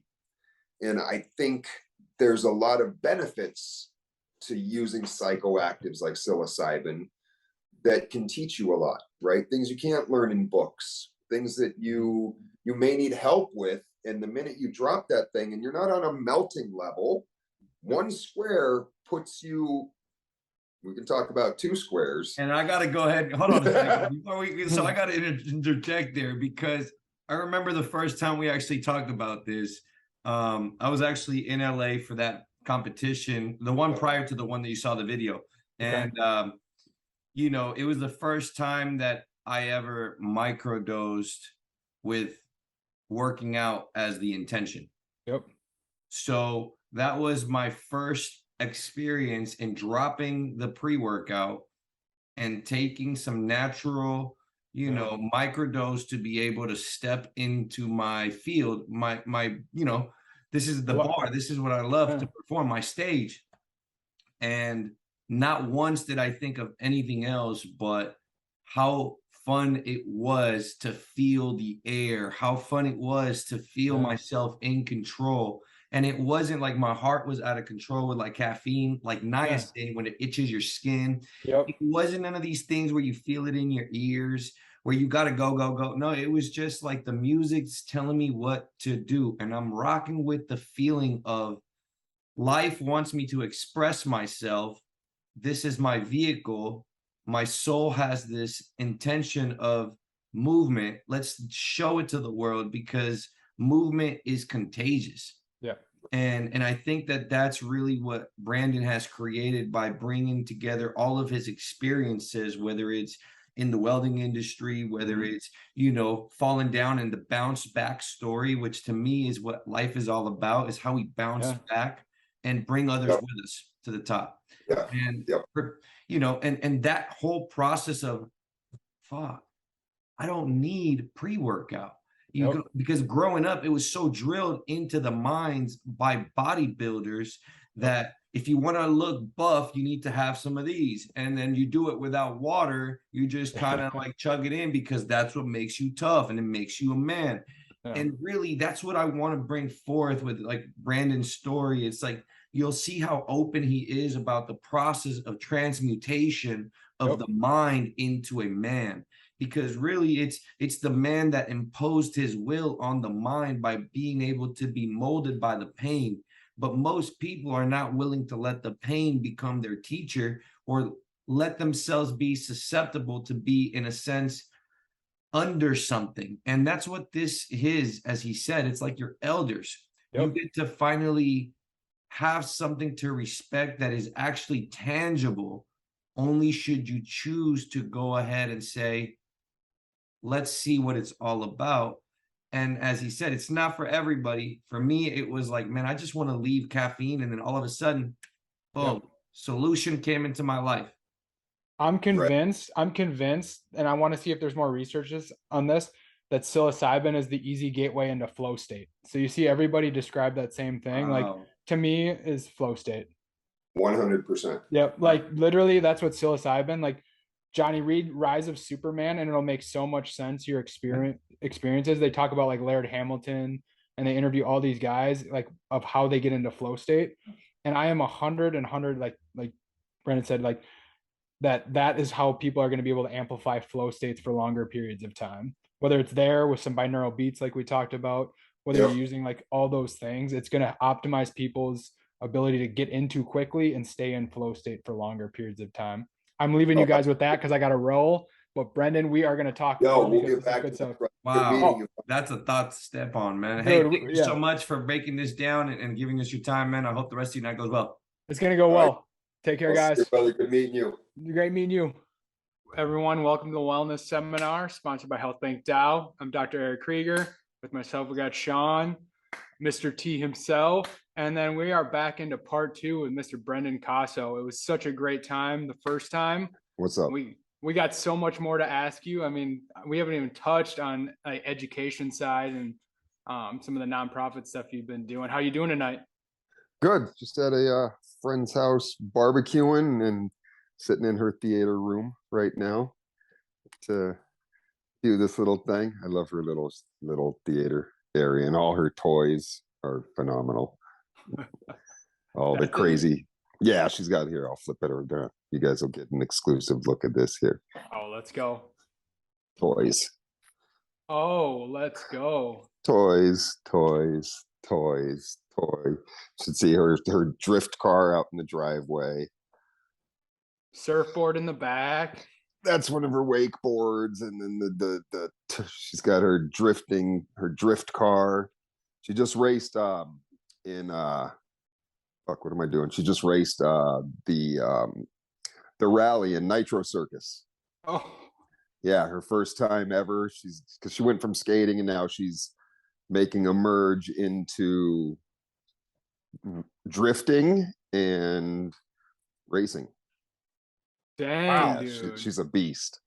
Dang, that is quite a way to start the night. I'm in my garage, so I don't really think anybody needs to see my garage with my hunting stuff and my random shells. So I can't really top that. But like getting this rolling, Sean, to recap for you and the listeners, we talked a lot about Brendan's past, kind of his upbringing, what brought him into the fitness industry. We had to end with kind of the WCO and kind of where it's going in the sense of sponsorships, its growth, as well as kind of where I wanted to head back into is the future of it. I think that's the biggest thing that I want to talk about, especially when we combine that with what Johnny's bringing us on here between health and wellness and the blockchain. I wanted to pick your brain a little bit from that side of things. Johnny mentioned to me is education courses. What is that looking like for future education courses with the WCO? So we're, it's been a rough ride since COVID, right? Because we used to do, majority of our revenue, because our events, Battle of the Bars, the professional calisthenics competitions, there's no money in it. Like that's something that our sponsorship, I go out and find sponsorship revenue to allow us to do our events, right? Now for the education, that was our revenue stream. Like that's how we made money, is certifying people, having our coaches teach workshops, so when it came to the business side of it, the education was the part that would drive revenue. A lot, it never depended on having t-shirt sales and merch sales. And, we always were very education driven on our income streams. And then COVID hit and our revenue stream died, right? Because you can't be in person, you can't do anything like that. So then now we're going back.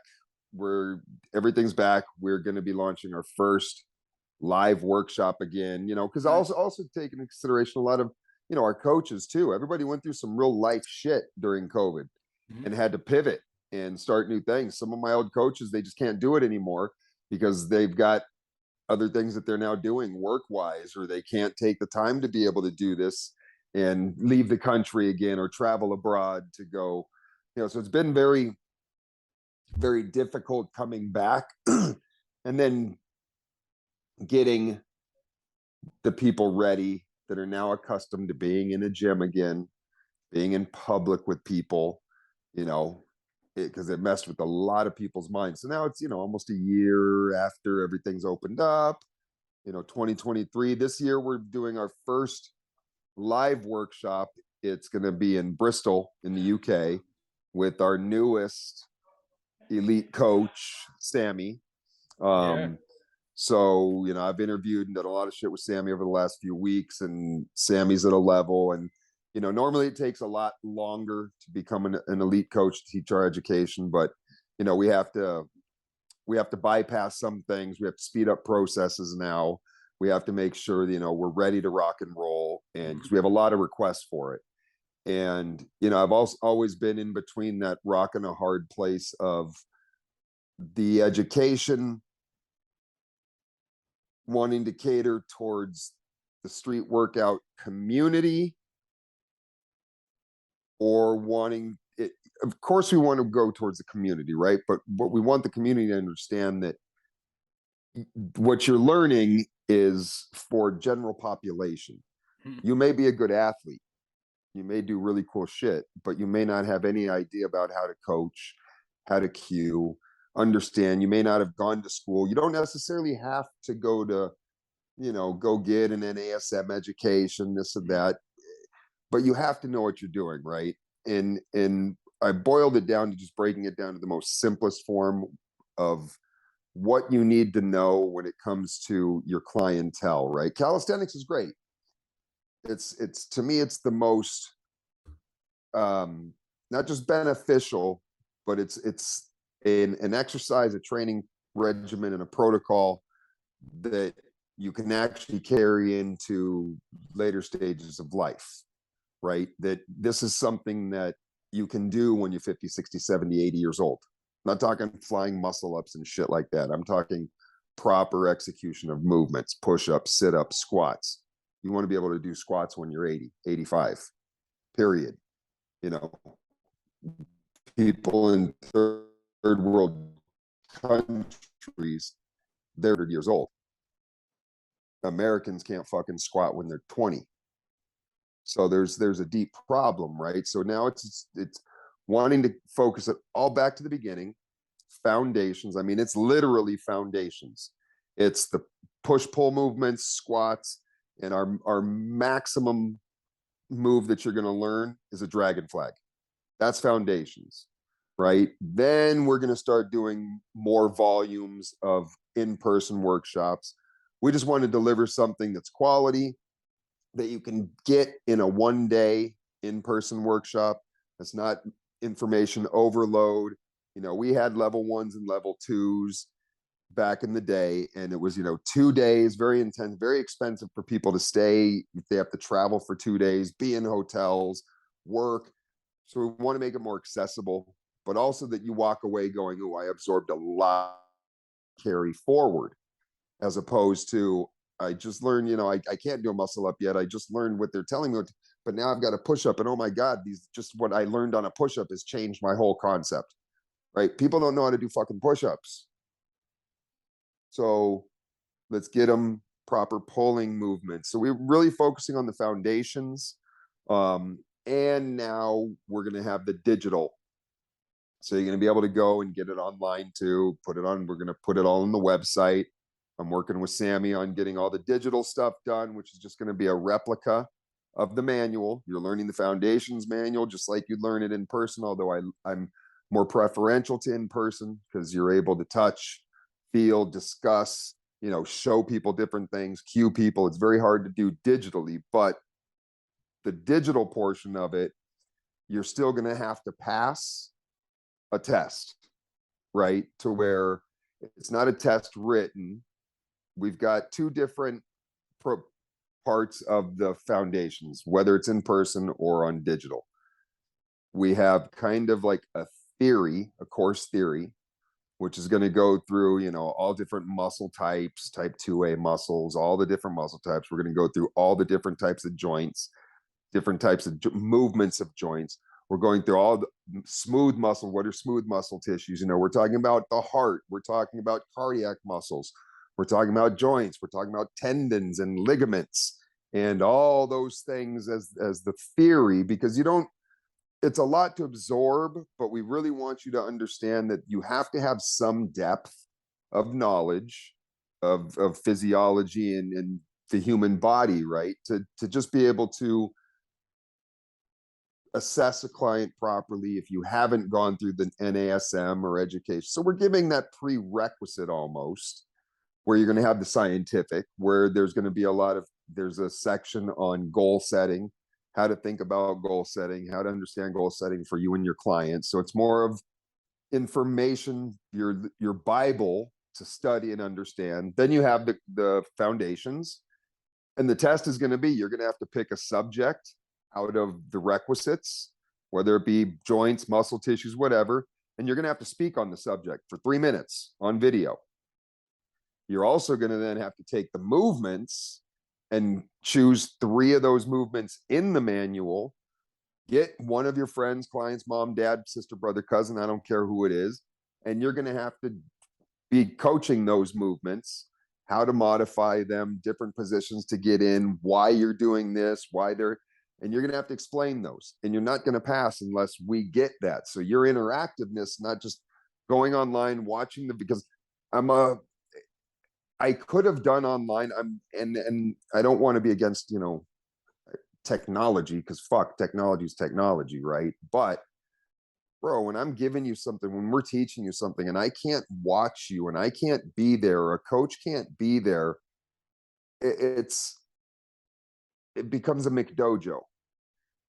That makes sense. Like I'm just now selling you Big Macs because you don't need to, you just pay for it and you automatically pass. I'm very uncomfortable with that. So making you have to put the effort forward of putting that phone in front of yourself or your camera and intelligently discussing something that's in the requisites, which means you have to study it. You have to know it. You have to understand one of those sections. And then the movement-based part, you're going to have to understand why you're cueing people, why you're having to shoulder protraction, retraction. What's that for? Why are you doing this? And the book is yours. You discuss how you want it. If you pass, you're going to send that in and I'm going to review it. And as we scale up and scale out, I'll have other coaches reviewing.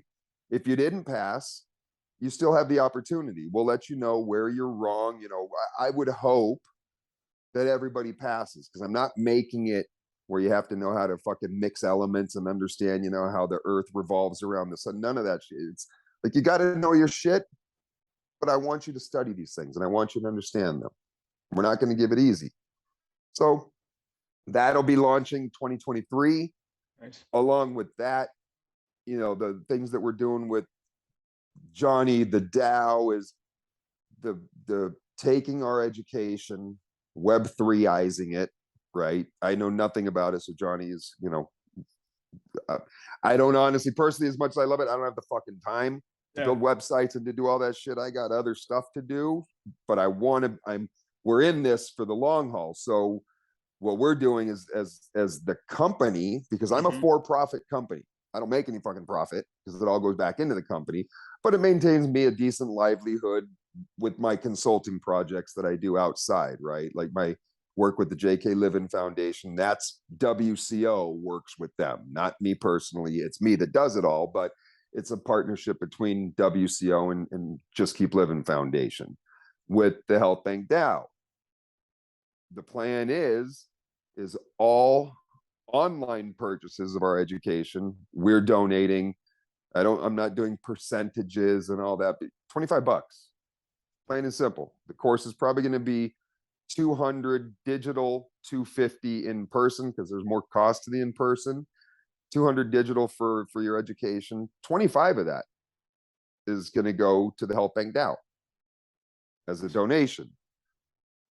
So we could start building and helping the nonprofit side of it. Plus, where the plan is to also turn our paper certificate that you would get once your certificate of completion, that then turns into an NFT. Nice. So now we've got ownership of certificates of education that can potentially be staked, right, with the DAO, earn you some money, maybe even pay off your course that you just paid for, right? Yeah. How can you do other things with that NFT?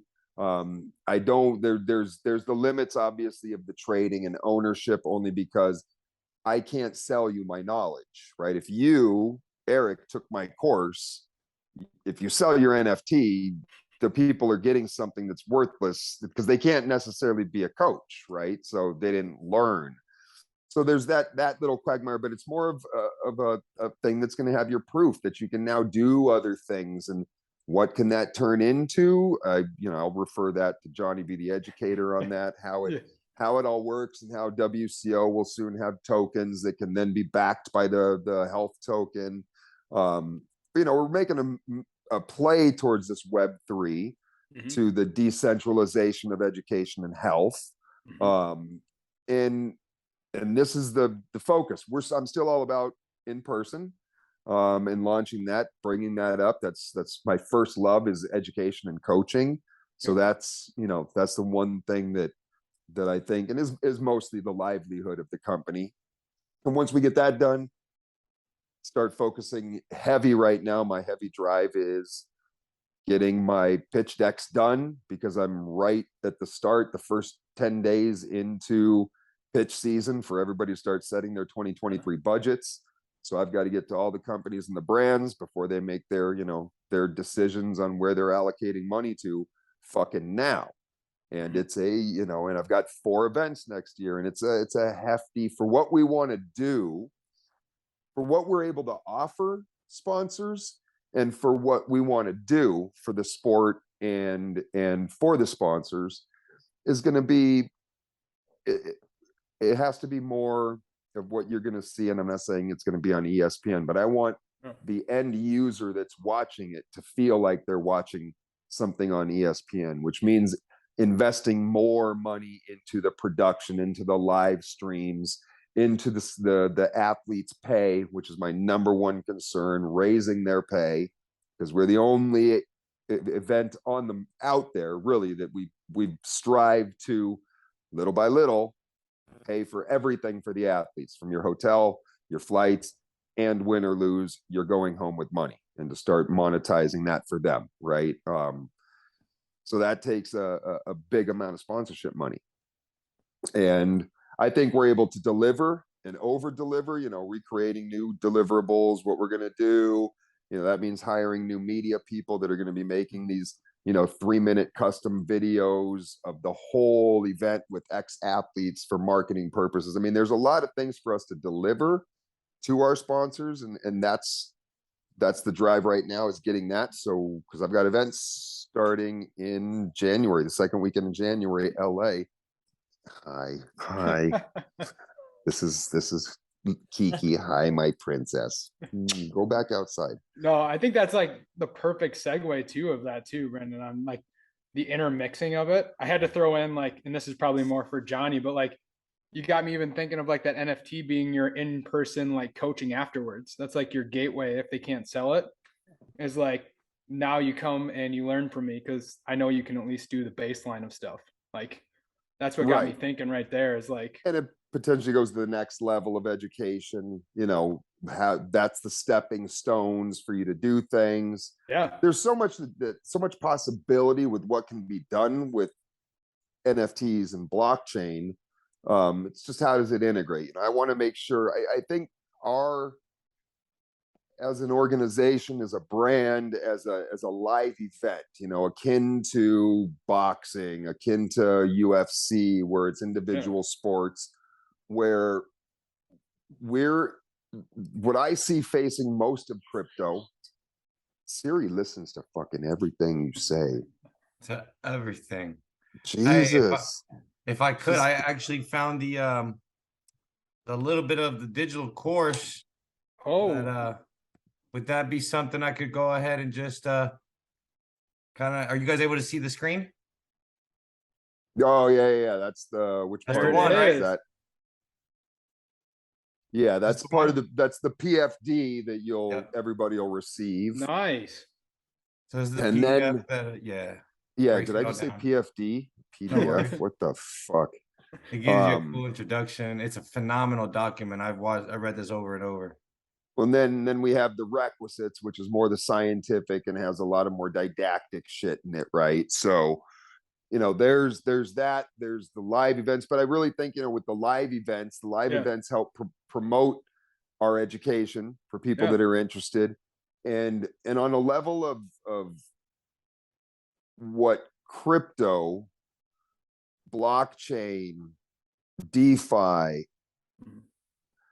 only people that are in the know with this shit is, the kind of like the black market people that are in the back, like, like the old school crypto mentality, right? Where, oh, I'm not sharing my information, I'm not this, you're on the super dark market, and you don't want people to know who you are, what you're doing. That's all changed. But the problem that is still faced, and me knowing a lot about it, but also being a layman with it, is it's still difficult for me to, like, okay, how, because I'm in America, I can't have this fucking wallet, so I have to use that wallet. But how does this wallet? And then so it's very confusing, and a lot of people don't know about Why do you think crypto.com spent $1 billion taking over the Staples Center, taking over UFC's major because they need more people to see it, ask the question after you continue to see it, then you download it, and then you start to use it. So it's a very slow process, and we need to speed that up. And the only way to speed up people understanding is by having them live in front of you, right? Whether it's on the TV and you're watching the stream, or you're at one of the expos, one of the 50, 60,000 attendees that now you're able to sit and talk to them. How do we get this into their eyes? How do we get it in front of them to have the conversation, or to gather that information, their contact information, to be able to then follow up with them and say, okay, here's what it is. Take a look at this, because it's still a very new world for people, and it's still fairly complex, even on a simple level, to be able to do it.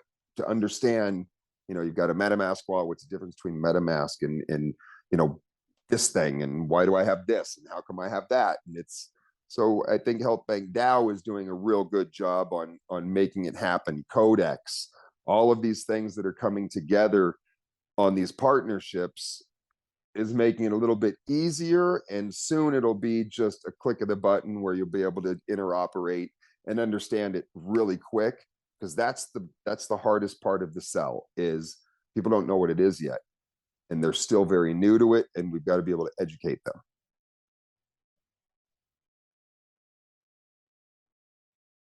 Yeah, I totally agree. I think that's where we're coming up to now is the grand adoption of crypto, and then I think we're going to turn into, at the same time, the season of utility, where it's going to be less meme coins and more tokens, and actually projects that do something. Really, yes, that does something. And yeah, I'm really excited for XDC and a lot of the new stuff that they got going on, especially with the dApps and stuff. So there's a lot of possibility to be done with that, for sure. So I'm definitely excited. 2023, I think, is going to be the year of adoption. And NFTs, dá licença rapidinho, gente. NFTs and Web3 are still very, the cool thing about it is NFTs took a huge jump, right? People being able to understand what they were when all these things were happening and people were making millions on them. And then the market took a shit. And then everybody says, well, NFTs aren't going to be real. They're not going to work. They're not going to stay around. Well, they are, but they have to have different utility, right? And exactly, that's the difference. Yeah, it's not just, I want to be a Bored Ape Yacht Club owner and make $1 million. Well, what the fuck does it do? If nobody else wants to buy it, what does it do? Exactly. Yeah, we're definitely going to see a lot of NFTs used for membership, subscriptions, mortgages, permits, licenses. You name it. The art was, like you were talking about, the art was just a way to get people in, or in one angle to get people in. So yeah, I totally agree with you. Well, imagine for the expanse of this, right? And nobody better take my fucking idea. I'm patenting this shit. It's mine right now. So imagine just in lifestyle, ease of doing things, your favorite airline, your favorite hotel, people with money, with wealth, they're willing to spend that money on something that's going to allow them comfort and luxury and ease of travel.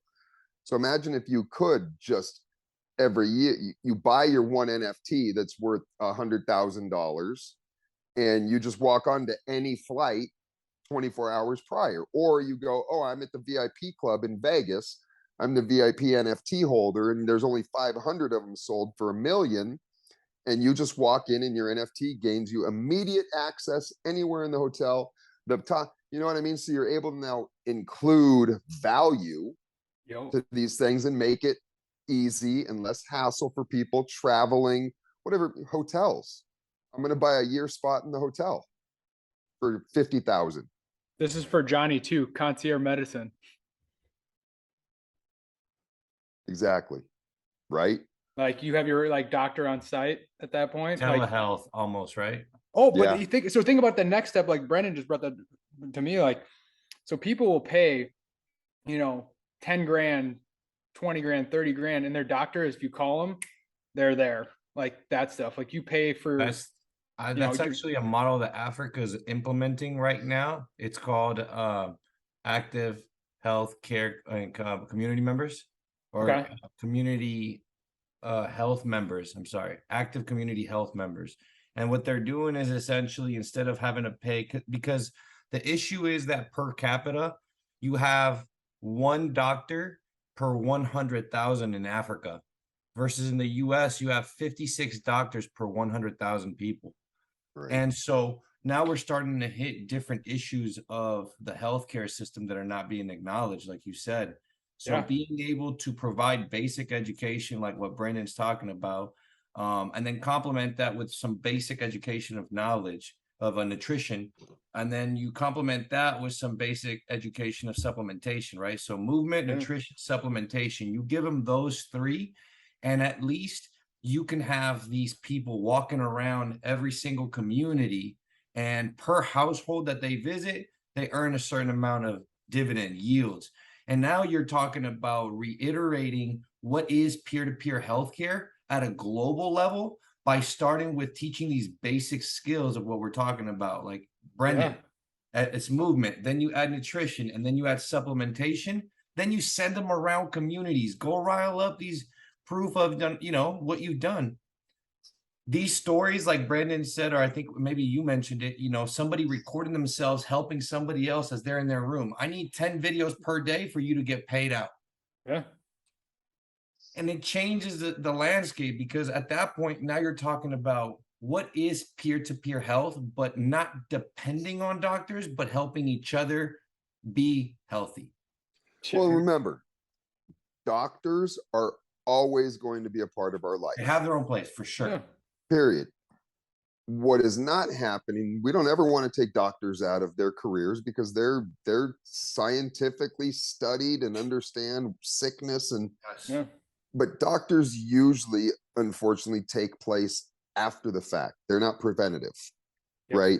So if there's something where we have to be as fitness professionals, right? Fitness, the word, we all know what fitness means, right? A healthy body, active. Now, fitness professionals and medical professionals, although their degree costs hundreds of thousands more than ours, bro, you all need us just as much as your patients need you. Now, we're going to help you guys out, because you're going to get a lot of the benefit of having healthy patients. If you start to change the mentality of yourself and where they're looking at, doctors, unfortunately, have been sold the reason that they have to do what they do. Let's put it that way. So I got to be very careful how I state this. The reason doctors do what they have to do currently is because they have a college debt to pay for. They have no other out but then recommending as much fucking painkillers as they can. Depending on what means you're in, if you're psychology, psychiatry, or you're a medical doctor, and you're prescribing fucking all these opiates to people because, oh, my neck hurts. Oh yeah, take some Vicodin. Here's a Vicodin, and I'm going to write your prescription, or here's some of this. And they make their money off the sales of the prescriptions, and they make their monies off the sales of the medical devices, of the surgeries you have to get. Right. So what happened to doctors taking the oath to helping people stay and be healthy, and not, your ultimate goal as a doctor should never to see your patient dying because of you couldn't save them, when fitness and diet are the two things that they will never prescribe. Would you say that it was kind of when doctors stopped going to people's homes and people started going to them instead of them going to the people?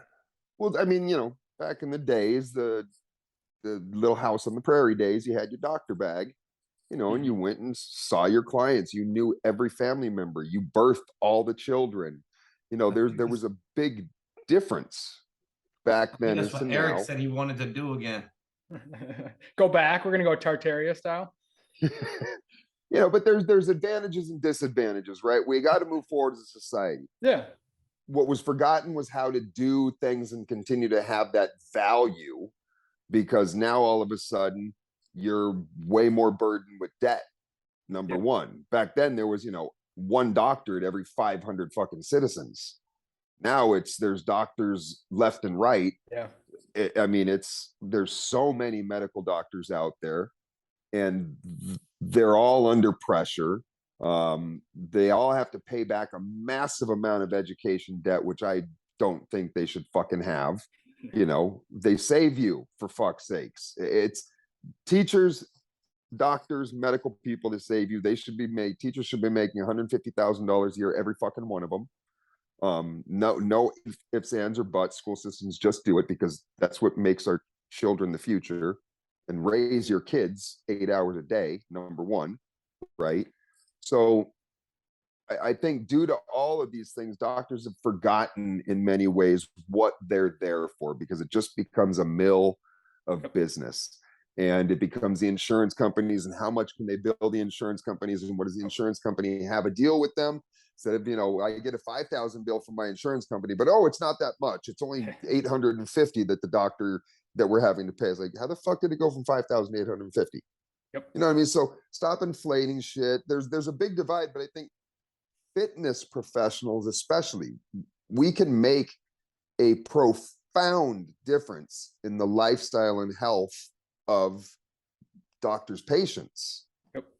Right? And if you don't need a doctor, your doctor needs on your checkups. You should be, if you aren't exercising and training, and, you know, problem is if you have to get a personal trainer or a coach, you got to pay for it. And, you know, quality of coaching, you're going to have to pay for it. Mm-hmm. 50, 60, 70, 80, $150, depending on your coach, $200 a session, right? Because they're bringing you in, giving you some tools that you cannot leave out of your lifestyle. And they're changing you, mindset, body, everything. So you got to pay for it. When is it going to be the day that insurance decides to say, you know what, fuck, exercise is preventative medicine. It's the best preventative medicine. So if you want to go to the gym, we'll pay your 24-hour fitness fucking thing. You know, feel free. You want to go to the chiropractor? Hell yeah, we'll pay for that. Why? Because we don't want to see you in the hospital dead. But where do they make their money? Yep. We can't expect much for a for-profit sick care system. But I think they want you.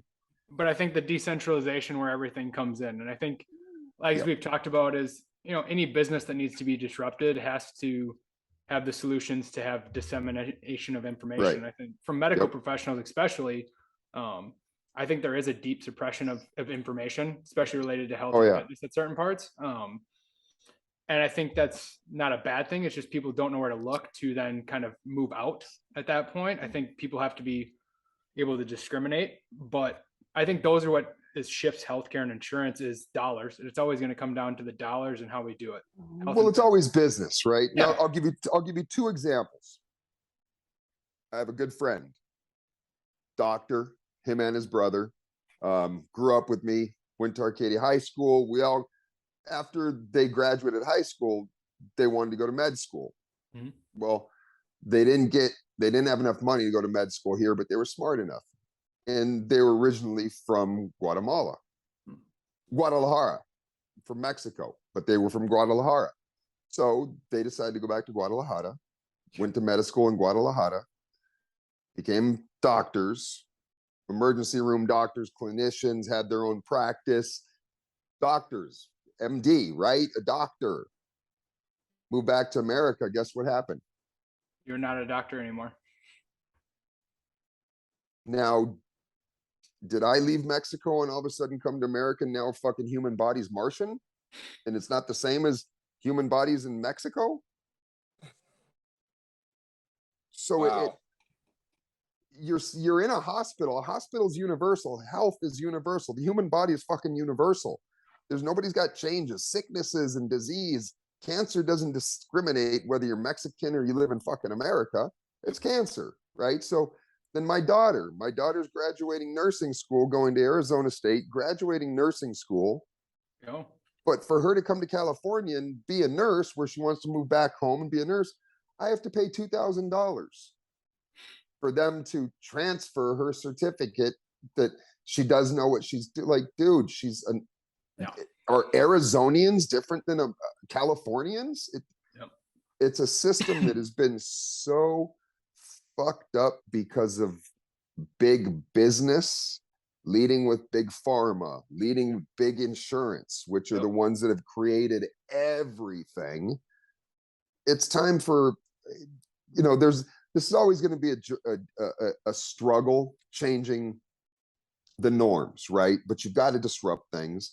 You got to give a kick in the balls to some things at times. And when you start becoming something that can allow others to care for themselves, like I want to, with a solid program, I don't want to go to the healthcare person that you say I have to go to as my primary care physician. He doesn't know me like this doctor that I have, but now that I've changed insurance, I have to leave the guy that knew me and go over to this new guy. I want to take control of that. I want to know if what my money is paying for, that I pay health insurance for, which I've never had to use, right? Well, I actually have used my insurance in 38 years. I got clipped and the insurance finally paid for something like that, but that's the first time I've used insurance for my own health in 40 years, but I pay it. Yeah. Right? What's it doing for me? They're not incentivizing me to go be healthy. Nope. They don't give two shits about how my life is, how my mental ability, whatever's going on. It's go get sick because we need to bill and we need to build things and we need so it's got to be changed. It's a long time coming and it's going to be an uphill battle, but I think these are the ways to do it, right? Yep. And not being, fuck you insurance. It's also being like, hey guys, listen, this is what we got. Why don't you come check it out? Because maybe it can actually benefit people and you'll benefit too, right? Because they don't want to lose capital. They don't want to lose money. They don't want their investment. You could still be rich, but let's do it a different way. You know what I mean? Because that's the biggest fear of people. They don't want their money to go away and they'll fight you. Oh yeah. One of the things that I'm talking about a lot on the white paper, so you guys kind of also have an idea of the outlook we're taking, because it's a global issue. Oh it's not a national issue. Like the US spends right now around $12,000 per capita per household, right? While in going back to places like Africa, they're spending $6 a year on each household. And when we start looking at the discrepancies of money that is needed to produce $2, all you got to do is put $1 in. So if you go to places, that need health care in a different way, not the reform itself, but the funding, right? Because now we're talking about how do you drive, and this is where Health Bank and actually one of the things Brendan and I were just talking about earlier today is this invoice mechanism for donations that will allow there to be a redistribution of income in the form of donations towards those emerging markets, right? Because that's essentially what we're looking at. It's how do you take this U.S. Wealth, which is coming from trade tech and the ability of acquiring wealth, how do you take that into redistributing it to these global healthcare systems that can allow there to be actually, improved medical support around the world? And I keep looking at places like Africa, because obviously we have a, member of the Dow there. and their healthcare situation, just like Asia's healthcare situation, just like the Middle East healthcare situation, is all slightly different. But where I think you guys and I think them as a whole are all kind of going towards is that the retirement plan that will take care of them in the future, it lines up very much with their medical healthcare system. And that's what I think we are targeting at Health Bank more than anything. It's the unity between retirement accounts and healthcare system, and how do the two come together so that generations, like right now, Brendan's generation, like the people that are leaving the workforce through Web3 education, should be empowered to re-enter the workforce and produce capital that could then be reallocated towards these emerging markets. Does that make sense? Yep. Because that's really healthcare at a peer-to-peer level, where Brandon takes ownership, Sean takes ownership, Eric, you take ownership, and then you teach this to your parents, right? The generation above you, so that way they can be empowered by the knowledge that then they can go back and say, you know, I had this solution for a world problem and I couldn't do it back then, but now we could do it as a community if I drop some tokens and if I do this and if I do that. And then boom, brand new liquidity is being generated that can then be used for the next few generations to have a cushion, because they're withdrawing it from us out of thin air through taxes, taxing the next generation, next generation, next generation. But we can actually, out of thin air, pop that back into place if we encourage people to become educated, like you were saying, Brandon, getting these degrees. I don't know if you guys kind of see the global aspect that I'm bringing into it, because it's a whole different level at that point. Well, it's a perfect way as you jump into it when Brandon was talking about as Web3 and NFTs and crypto develop, we're going to have mass adoption at some point with regulation and inflow of liquidity. But the biggest issue we see right now is where's that liquidity going to go without education? Because the biggest issue we see right now is how much is lost. And what was it, BNB yesterday had, or a couple of days ago, what had $600 million or something silly on a bridge hack? I mean, we see that every day. So like, that's going to be such a scary thing if you're not educating people with whatever 20, 30, 40 trillion dollars that are going to flow in the coming years. Like that has to go somewhere, and it has to make somebody money, or else they're not going to come in. So that education is a perfect spot that you just talked about. It's going to reinvest liquidity for other people, but also for your own retirement. Like you said, when they're getting paid, the doctors, the trainers, physical professionals, you know, these lines between doctors and the sick, like Brendan was saying, there's a lot of room for opportunity there, because Sean himself is someone who rebuilt himself. You know, we often talk about the contrast that you guys have taken, where one is purely education, performance based, and obviously a lot of it's academic, Dr. Kruger. And then we go the other one where life just kind of made you stop, Sean, and then reevaluate everything and rebuild yourself holistically, right? And so these are the two contrasting views that ultimately lead to the same thing, which is like, how do we give this education back to the people so they don't have to go through the pain and they don't have to spend all those years? What can we condense down? And I think Brandon is a great advocate for that at the level of how do we bring movement to allow them to come into contact with people like yourselves, because you believe in movement as well. And, you know, it's incredible when you start looking at what you guys all kind of identify as health. It's really, really cool, because obviously with Sean, with your perspective, there's a lot of nutrition that goes into it, but Eric, with your perspective, there's a lot of the documentation that comes into it. So what do you guys think could be done as maybe like a first step on top of movement, right? Like, let's say WCO is taking care of those basic concepts of like what movement needs to be done. What should be the next thing that gets taught? If you guys can give maybe your 5 opinions, just I'm taking notes because I'm looking for people that can maybe satisfy that. Just curious if you guys could, and I'll shut up again.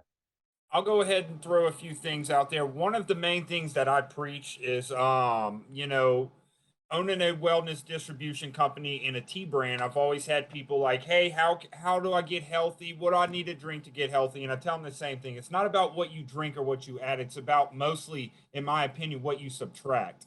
We need to get the additives, the junk food, the processed foods, all of these foods out of the diet. We need to get closer to a whole food diet and take that route. So that's what I always tell people. I think that that's a very important avenue to take, because at the end of the day, you can drink all the juices, eat all the salads, the healthy foods and stuff, but if you're still eating Funyuns and ice cream at 10 o'clock at night, drinking all these soft drinks, you're not going to make any progress, and it's going to be spinning the tires.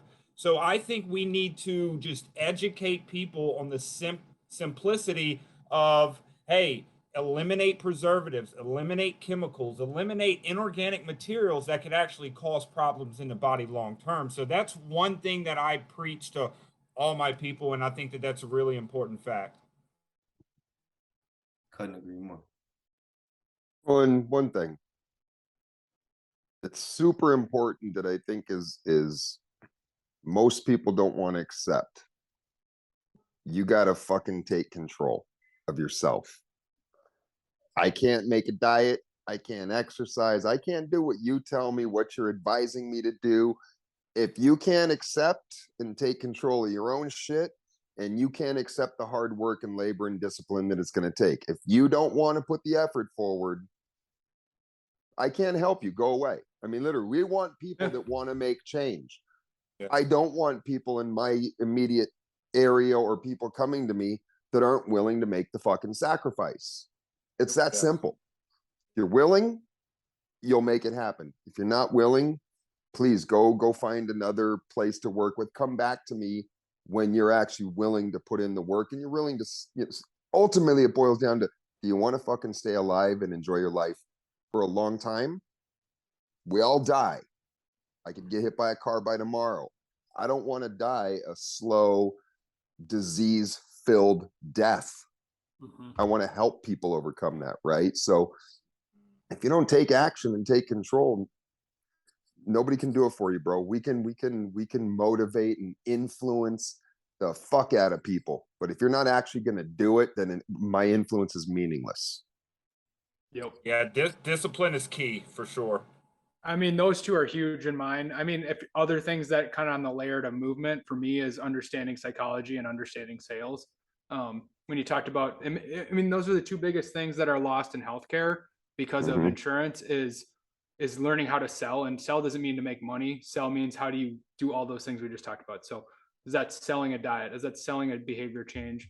Selling your business obviously is a huge one for service side of things, but that all comes back through psychology. So understanding how people think is going to be the biggest thing that drives all of those. Oh, it's huge. Like those if you look at it day to day, we sell ourselves every day. Yep. Whether it's in the supermarket, whether it's in line someplace, if you meet somebody new, you're not going to, you meet people new like, hi, hey, what's your name? Oh, I'm Brendan. I'm a loser and I don't do anything and I'm just going to go sit in the corner.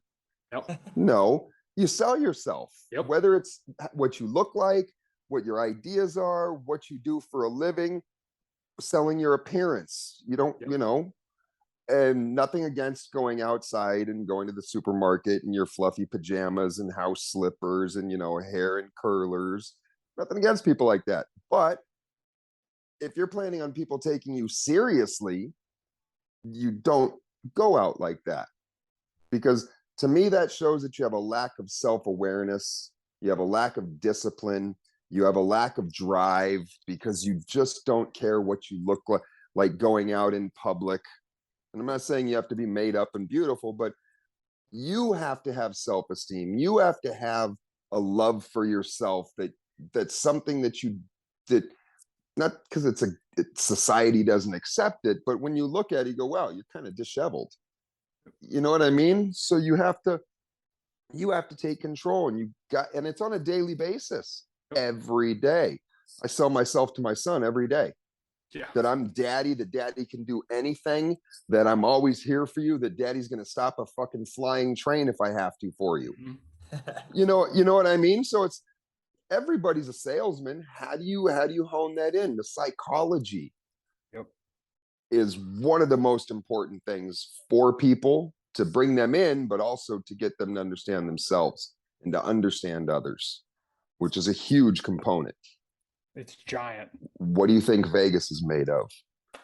Not 100%. Slot machines and cool hotels. It's all psychology. Yep. 100%. And I think those are why they're so key, because it's like you said, I mean, we can teach people to exercise, you can teach people to do those things, you can educate them, but until they own those two things, you're not going to create the changes you want. Nope. It's not going to work. Yeah. What about you, Johnny? What do you got? Hi guys, here dealing with exchanges, so I apologize to disappear on you. You know, I love it. You know, one of the things that you just hit there with the psychology and sales actually is it's very overlooked. Yeah. And as Brandon said, most people don't sell themselves into who they believe they could be, and then they don't sell themselves every day into that idea.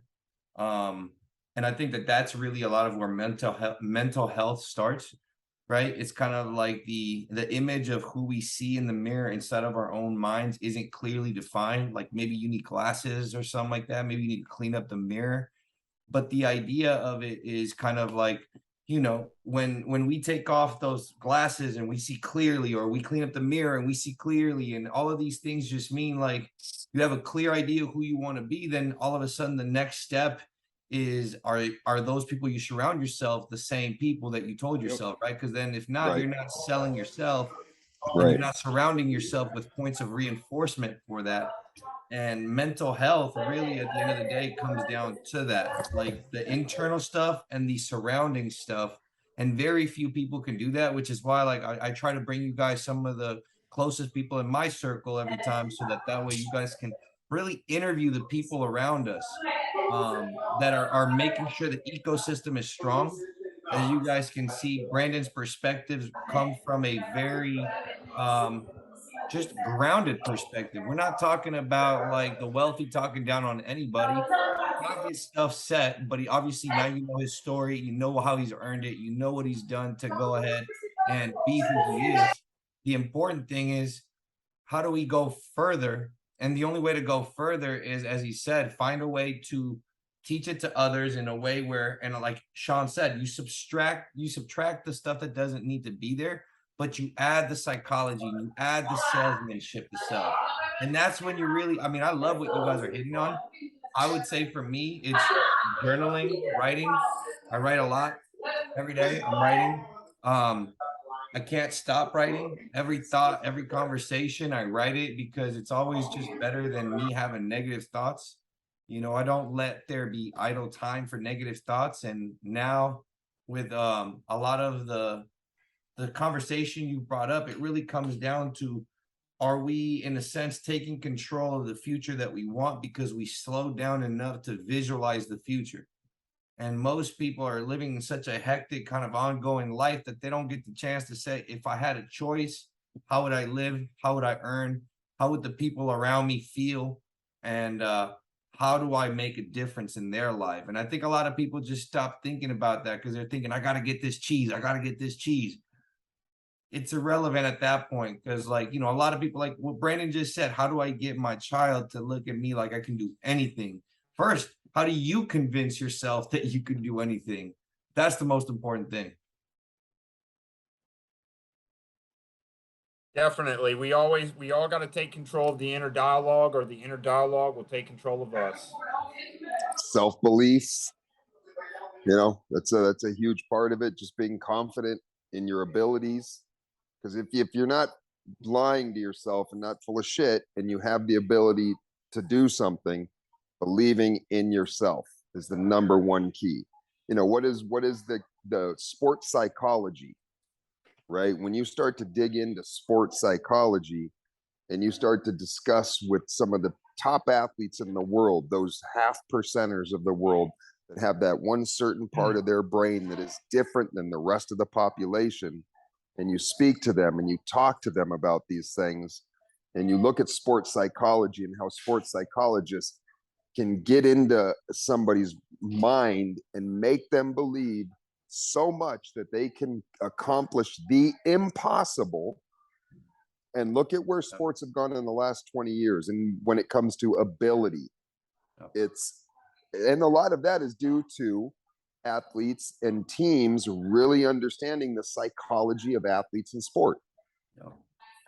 And it's changed the game, right? So there's a big part. I mean, we all should understand that mental wealth is physical wealth, right? Mental health is physical health. When you're wealthy mentally, when you're wealthy physically, and I'm not talking monetary, wealthy mentally, meaning you got a good balanced head on your shoulders. Yes, you have daily battles and depression, and everybody's got anxiety. If you live in California, you definitely have anxiety when you get on the freeways. You know, so that's part of just daily life, unless you're going to go find a plot of land and build a cabin in the middle of fucking Alaskan wilderness. You're going to be part of the stressors of life, right? So mental wealth, you have the ability to understand that life sucks and depression is there and anxiety is there, but you can overcome that with being active, with physical health, with doing things actively and physically, and understanding that your brain is stronger than you think it is, right? Mental wealth, physical wealth. Mental health is physical health, and they both go hand in hand. Without either one of those, you're going to have problems. Sickness, your body, your mind, whatever it may be. So line those two babies up. And it's not hard, but it is one of the hardest things to do, if that makes any sense. Because you look and go, I just got to do it. But then when you go to do it, you go, fuck, oh man, oh, I've got, there's always, you know what? So you just got to do it. There's always some. You're totally right. No, You know? I think that's money on that side. I got to jump on a call in about 3 minutes. Yeah, me too. So, Sean, you got any big ones you want to grill this man with? Any big stuff you want to know? I do have one question that I was doing a little digging. I see you have 3 division belts available in your Battle of the Bars. When will those be filled? Well, so we've got the problem with a couple of those divisions. Flyweight. There's some guys that need to, there's not a lot of people in the division. Welterweight and middleweight, where you start to get up there, most of these fucking calisthenics guys, they're all like 140 pounds and 150 pounds, right? You start getting up to like 170, 180 pounders, 190 pounders. It's hard to have a division when there may be only 20 guys on the fucking planet that can do it. Yeah. You know what I mean? So those divisions, the middleweight, welterweight, flyweight, those are coming next year. We were going to have Dubai got pushed back, but the flyweight title is going to be, we're going to be filling that flyweight title with, I'll just say, because the battle is going to happen regardless, even though it hasn't been announced. Jay Bar Sparta is going to try to go back and get a title in a new division because he was the featherweight champion, lost to Eric Ortiz. So we're going to have Jay. He can't make higher weight. He eats like a pig. He just can't get up to that category. So, you know, in our sport, it's reverse, right, from fighting, where in fighting, you want to be the top of your weight division. If it's 155, bro, you want to come in weighing 155.5, right? In calisthenics, if it's 125 to 155, you want to come in weighing 124.975. You want to come at the lowest of your category because less muscle mass to move, less muscles to.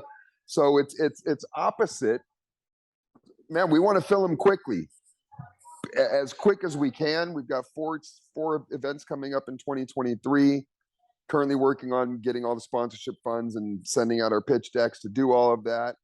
But I want to do it as quick as possible. It's just the only problem that we find right now is just lack of athletes in certain categories to make it something where we can actually make a division out of it, right?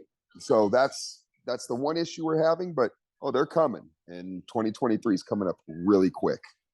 Cool, man. Good to hear it.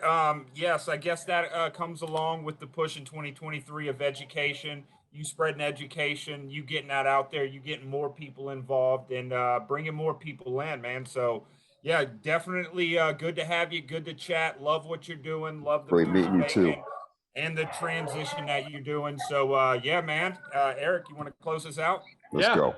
Yeah, Brendan, where can they find you? Let everybody know. Where can they find you? You can go to Instagram at world_calisthenics_org. my personal Instagram. I'm active, but I'm not super active. You know, I'm the old dude in this bunch. So getting me on Instagram, I post shit of my kids and like my dogs other than me, but Brendan.Cosso, worldcalisthenics.org is the website. You can always feel free to email too. We've got the email on there, my phone number, WhatsApp. I'm always here to talk to people, to educate people. I always take the time out of my day, no matter what it is, to try to spread positive vibes to people and positive information. And the simplest shit, even opening the door for somebody or saying hello to somebody directly in their face in the supermarket. How are you today? You know what I mean? Always strive to do something nice. And that's pretty much my whole vibe, bro. Man, I love it. Like I said, we're going to have to chat more. Again, thank you for taking the time on a Sunday night. We really appreciate it. And absolutely looking forward to everything that's going to happen with, yourself, my work with Health Bank DAO, Sean's work with Health Bank DAO, Johnny, who's killing it with everything. It's going to be big things. The disruption. Yeah. Maybe we can follow up with you in 2023, see how everything's going. Yeah. Oh yeah. John, you'll be at the first event. So I got something to show you guys exclusive before he goes away. I had this and it was an image that I just downloaded. Can you guys see my screen? Yep. Yeah. What's Johnny got happening here? What do you hide? Don't open that dirty folder, Johnny. Oh man, I show everything. I show everything. Yeah, so that's kind of like where that's something we're working on. Let's go. That's part of one of the pitches is personalizing our arena look for sponsorship real estate. So see if we can bring these big dogs in. Love it. John, you got anything you want to share, want to add update wise before we sign this off? I cannot thank you guys enough for being such great hosts. Obviously, given a chance for Brendan to go ahead and bring him back and finish off the story. I know last time it was a little bit of technical issues, but seriously, I am such a big fan of watching you guys do what you do, share positivity and bring the best out of everybody on this podcast. So thank you guys for being who you are. Brendan, I'll be putting this in the next few hours and I'll send it to everybody. Thanks for all you guys do. Good to see you guys. Talk to you soon. Later. Have a good night. All right.